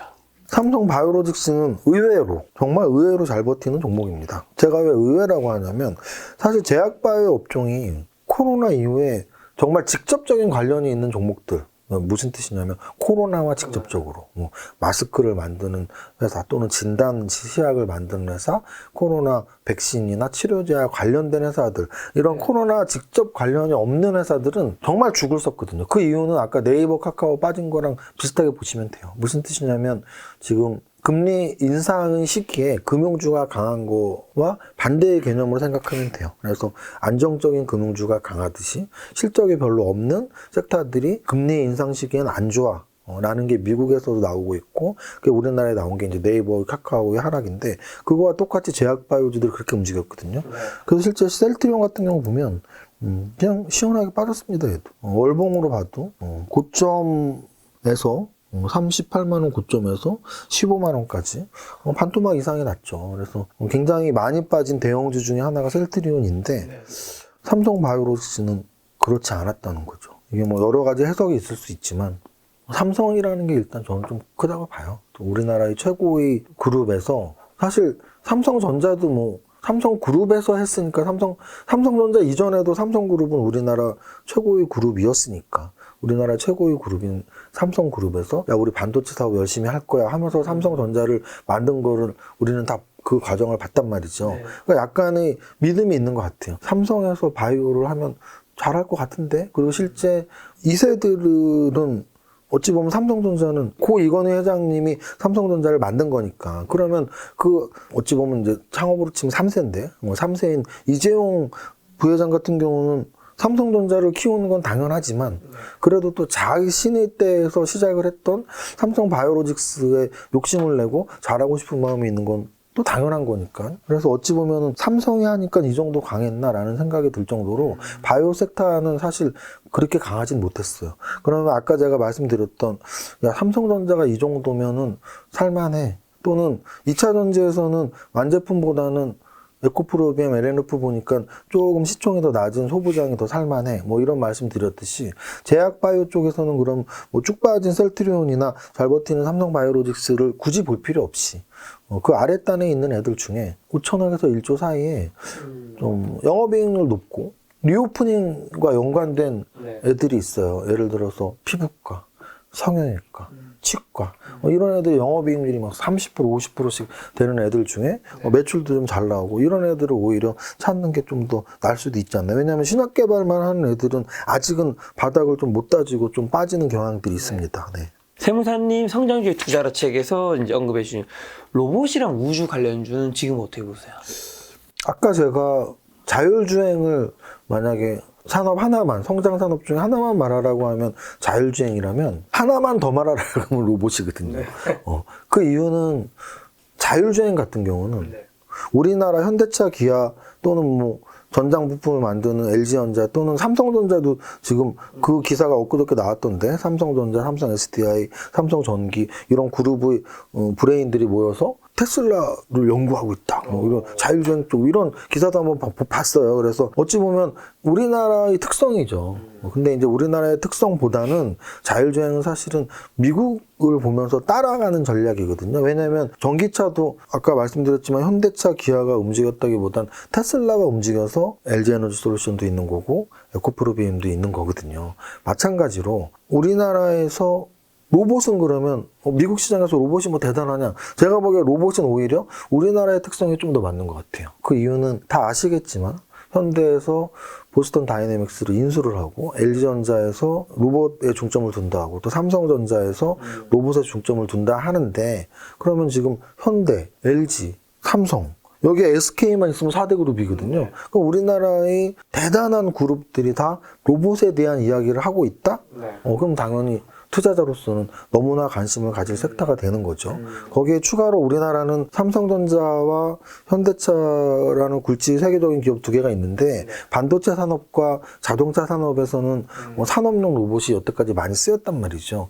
그래서 그 산업용 로봇이 원래 발전했던 나라에서 또 서비스용 로봇 또는 휴먼형 로봇까지 개발을 하고 발전을 한다고 하니까 저는 좀 기대를 하고 있는 분야가 그래서 로봇 분야입니다. 실제로 휴림 로봇이 선도주가 돼서 굉장히 급등을 많이 했었고 그때 사이사이마다 삼성전자가 로봇에 계속 관심을 갖네, 어디 M&A 어디에 관심을 갖네, 또는 뭐 LG전자가 어디에 관심을 갖네 그런 것들이 계속 나오고 있었고 더불어서 사실 테슬라가 전기차를 만드는 회사인데 또 뭐 우주도 갔다 온대요.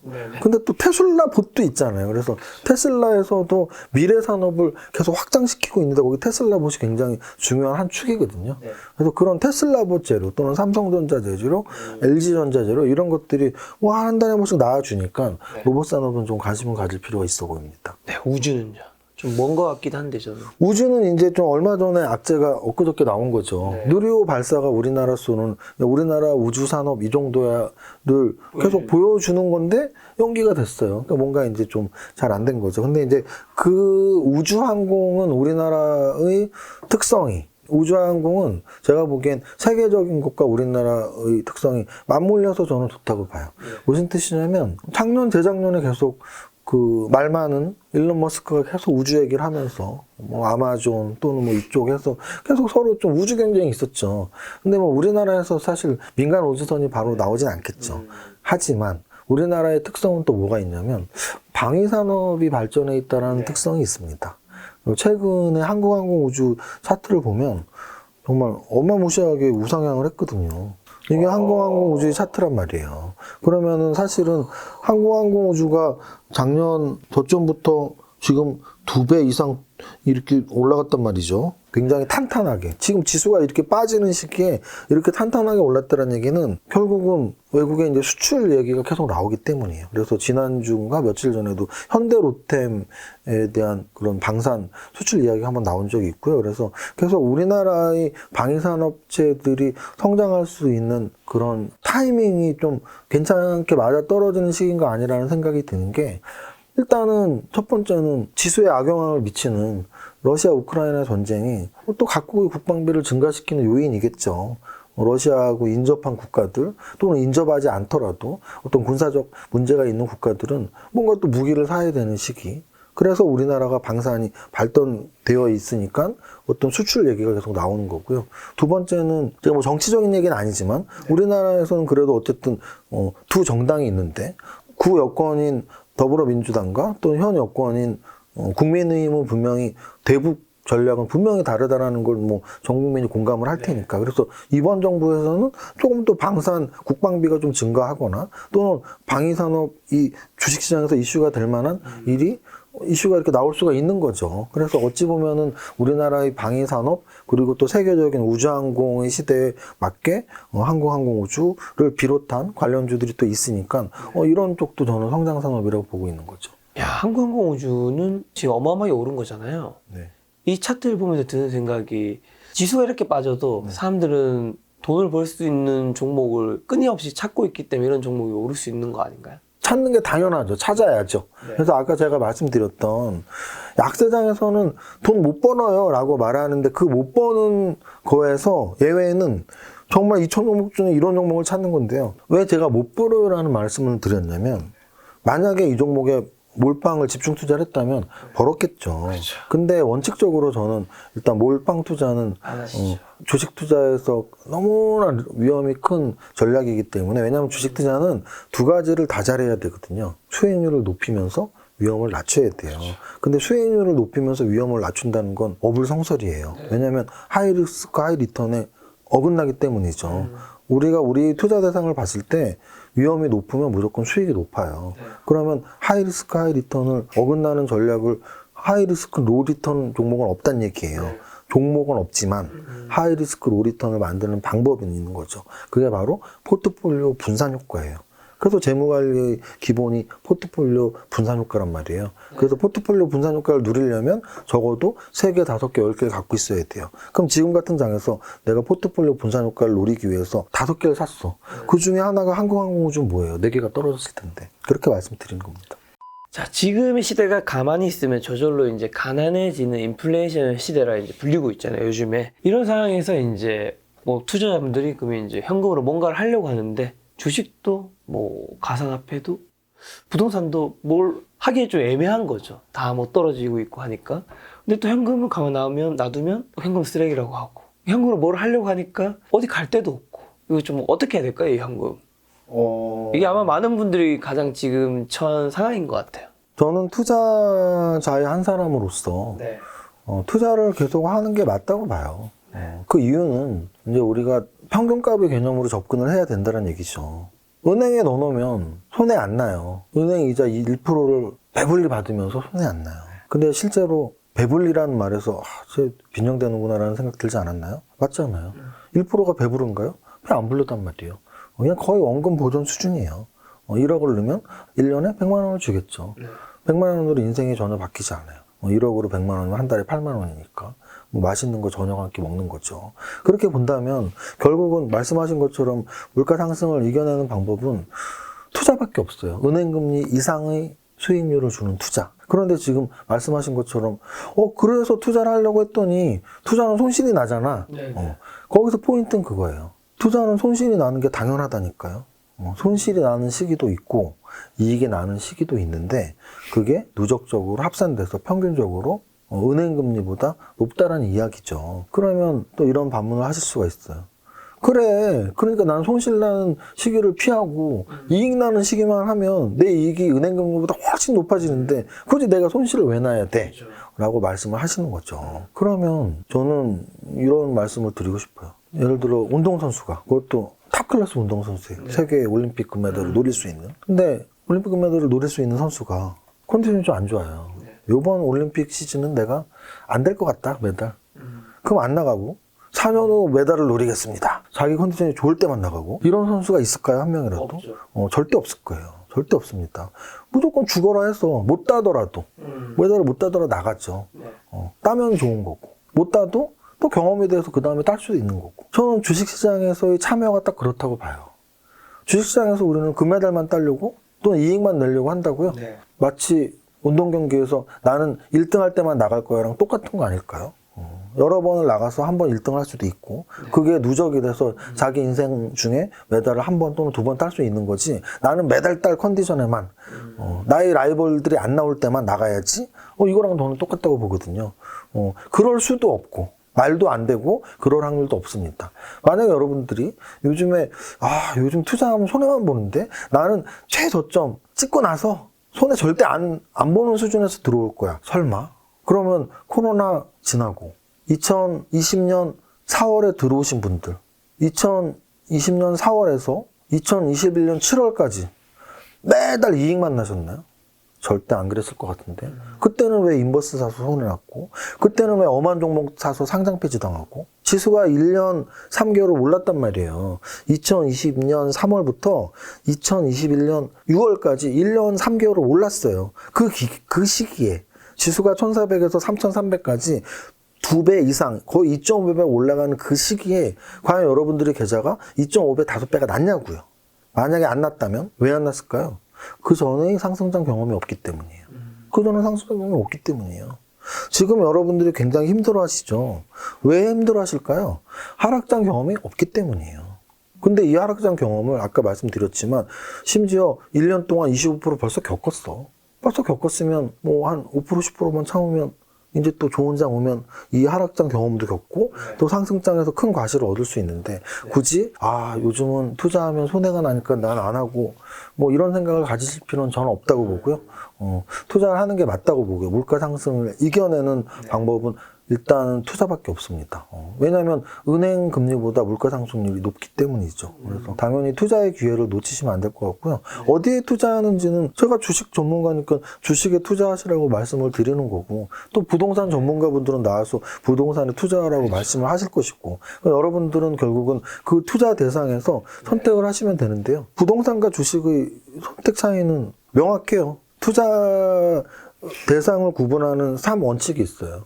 유동성, 안정성, 수익성 이 세 가지거든요. 예를 들어 현금은 유동성은 100%죠. 네. 돈은 돈이니까. 수익성 빵원이죠. 안정성도 100%예요. 현금은. 그렇죠. 현금은 그냥 현금이잖아요. 원금 보장이에요. 99%좀 되지 않을까요? 강도가 더 있어요. 누가 훔쳐가니까. 그래서 현금은 수익성만 제로고 수익성은 제로고 나머지는 100%예요. 네. 그래서 가장 안전한 거 좋아하는 분들이 현금을 항아리에다 숨겨놓는 거예요.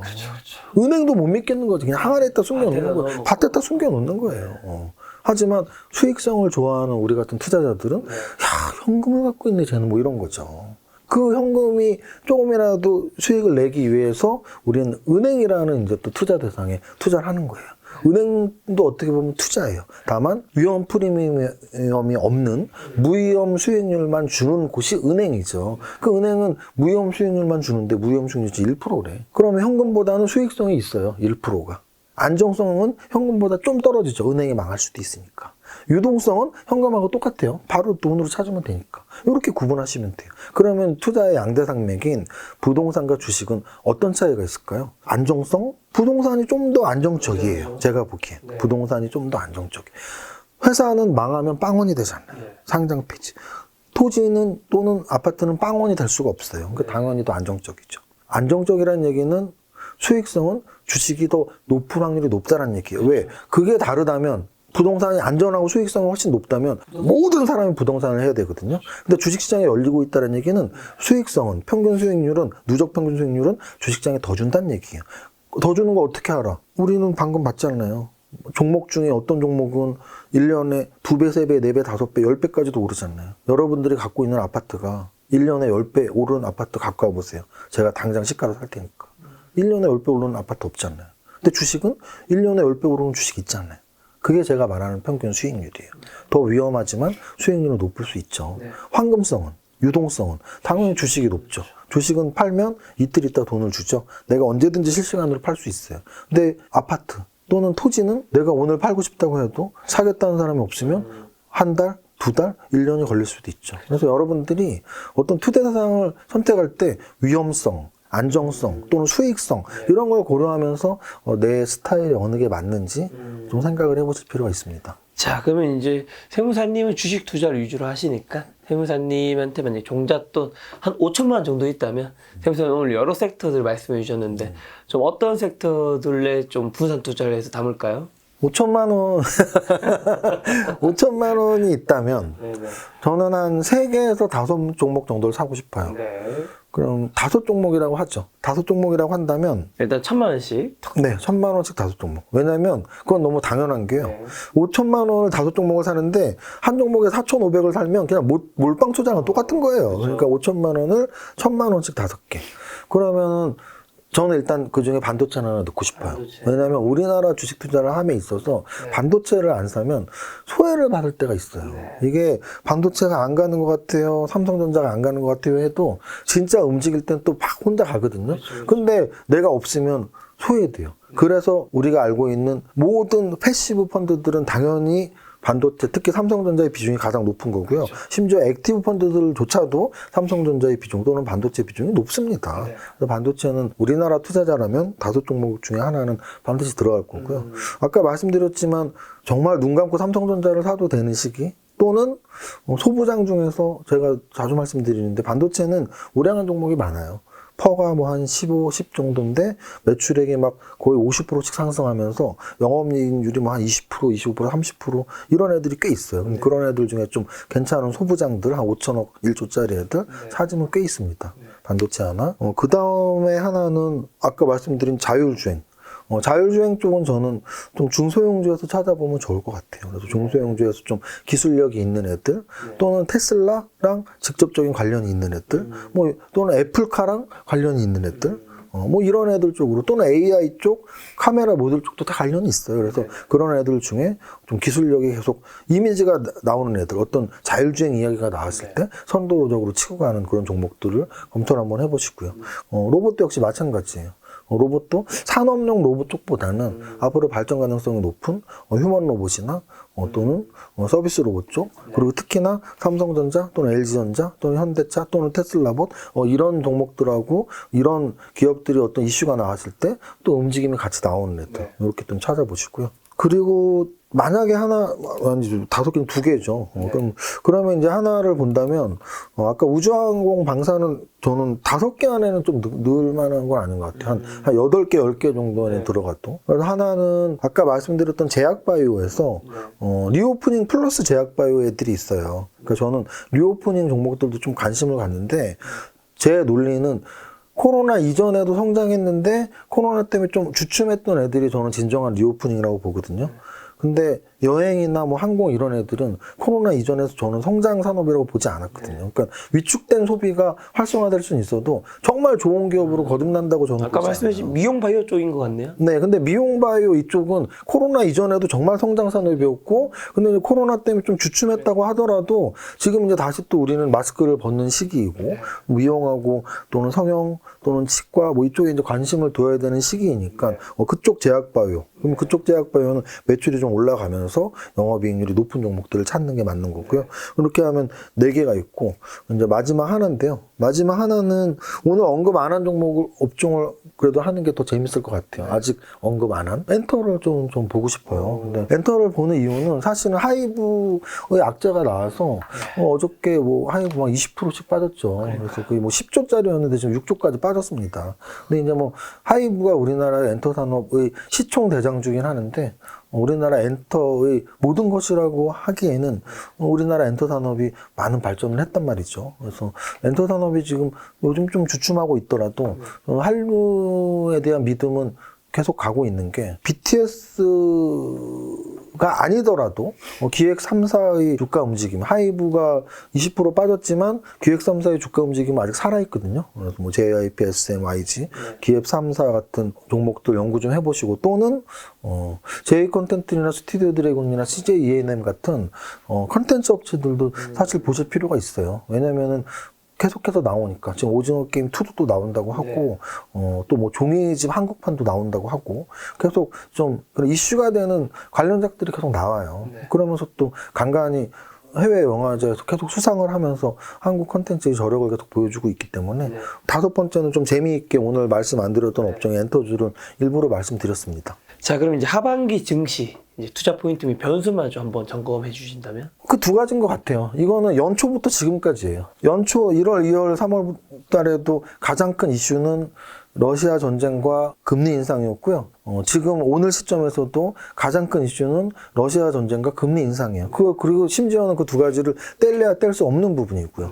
그래서 이 두 가지는 그런데 시간은 우리 편이라는 걸 명확하게 말씀을 드립니다. 무슨 뜻이냐면 정말 러시아가 이런 말씀 뭐 입에 담고 싶지도 않지만 최악의 경우 뭐 헥헥거리는데 그런 정도가 아니라면 어쨌든 이런 장기전도 결국은 끝나는 게 전쟁이거든요. 그래서 러시아 때문에 에너지값, 식량값이 올라서 그게 인플레이션에 직격탄을 준 거라면 어쨌든 러시아 종전은 인플레이션에 훨씬 긍정적인 역할이기 때문에 그리고 또 하나는 꼭 그 두 가지가 아니더라도 꼭 물가 인상 차원이 아니더라도 산업의 전반적인 측면에서도 분명히 악영향을 주고 있거든요. 그래서 결국은 지금 인플레이션 자체가 우리가 보통 SE 공포, 스태그플레이션 이야기를 많이 하는데 경제학적으로 사실은 인플레이션과 스태그플레이션은 사실은 다른 개념이에요.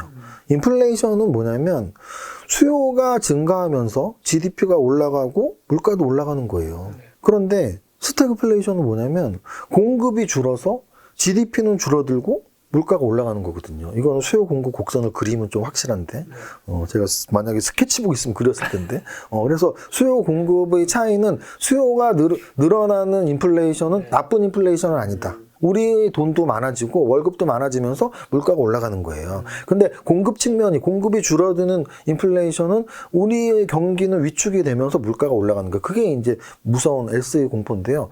SE 공포가 나온 가장 큰 이유가 러시아 전쟁 때문이에요. 러시아 전쟁 때문에 지금 우리가 어찌 보면 가스를 많이 써서 또는 석유를 많이 써서 유가가 올라간 게 아니고 가스가 올라간 게 아니고 또는 우리가 밀을 많이 먹어서 밀값이 올라간 게 아니란 말이에요. 공급을 안 푼다고 하니까 올라가는 거란 말이죠. 그렇죠. 그게 공급 측면이고 그게 스태그플레이션이에요. 그러면 결국은 러시아의 종전은 공급 측면에서의 물가 인상을 조금 해소시켜주는 건 너무 당연한 거죠. 그러면 스태그플레이션 공포도 조금 잦아들 것이고요. 그 다음에 이제 금리를 올리고 내리고 하는 건 수요 측면이에요. 그럼 수요 측면으로 우리가 지금 돈이 많이 풀려 있으니까 물가가 올라갔다라고 보는 수요 측면의 인플레이션은 당연히 금리를 올리면 잡히는 거예요. 그걸 잡으려고 금리를 올리는 건데 금리가 올라가도 물가가 안 잡힌다는 건 말이 안 되는 거죠.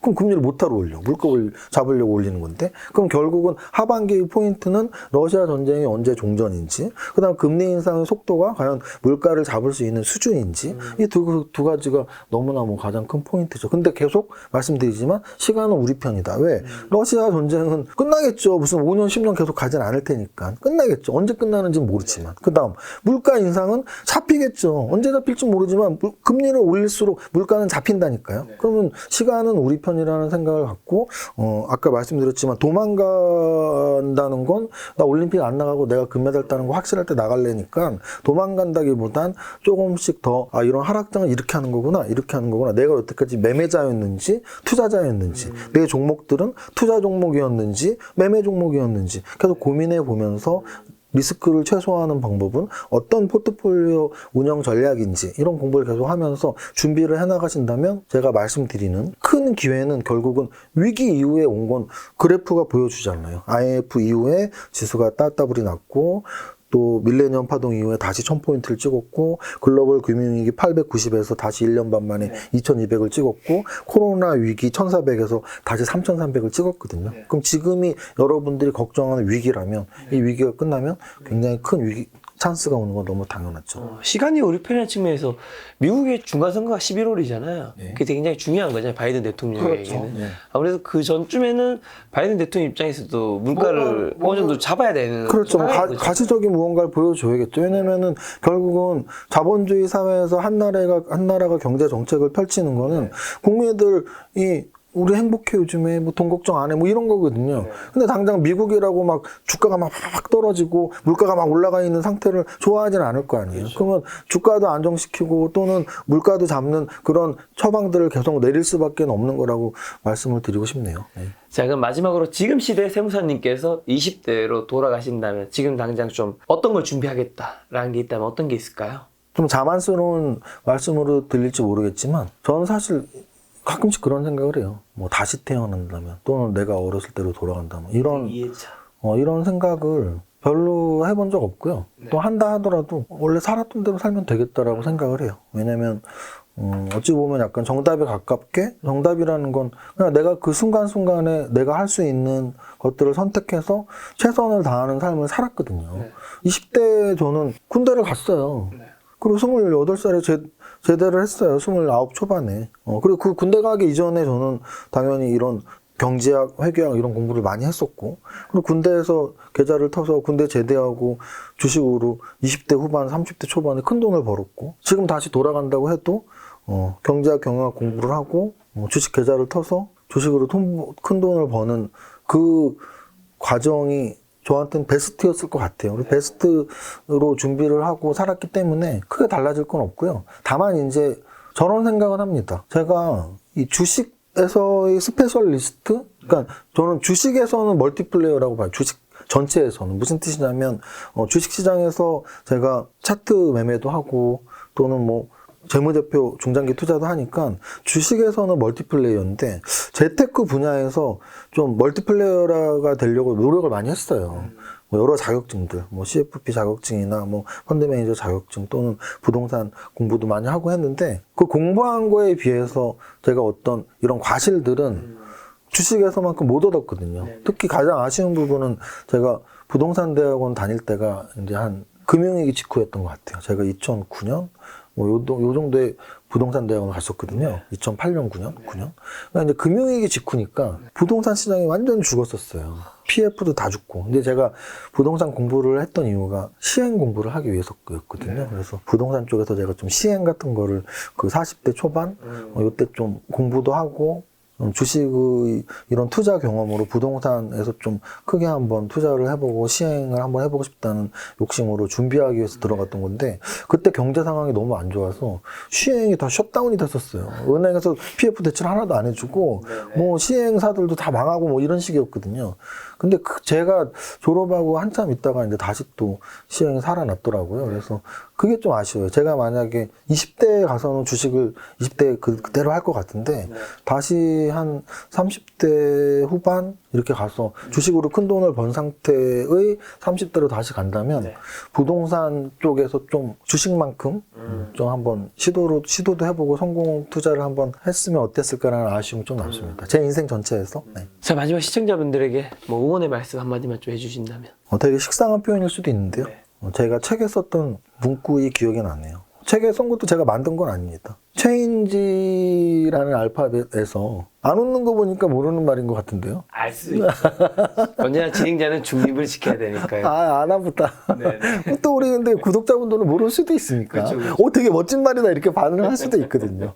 체인지라는 말에서 그거 아니지? CHAN GE에서 그 체인지에서 GG를 C로 바꾸면 찬스가 됩니다. 그래서 우리가 결국은 기회 같은 거, 변화 같은 거 그런 걸 좀 두려워하지 마시고 잡아야죠.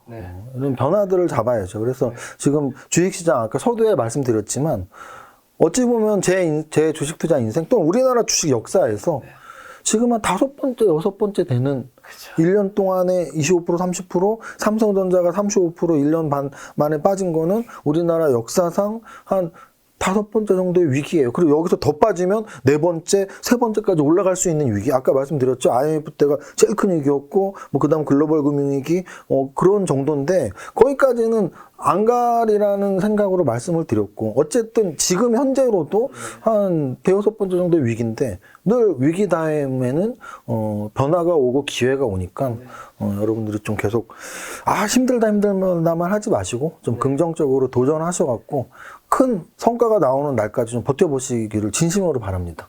네, 저는 세무사님께서 CH 체인지 얘기할 때부터 바로 사실 알았는데 설마 그 식사 편집해.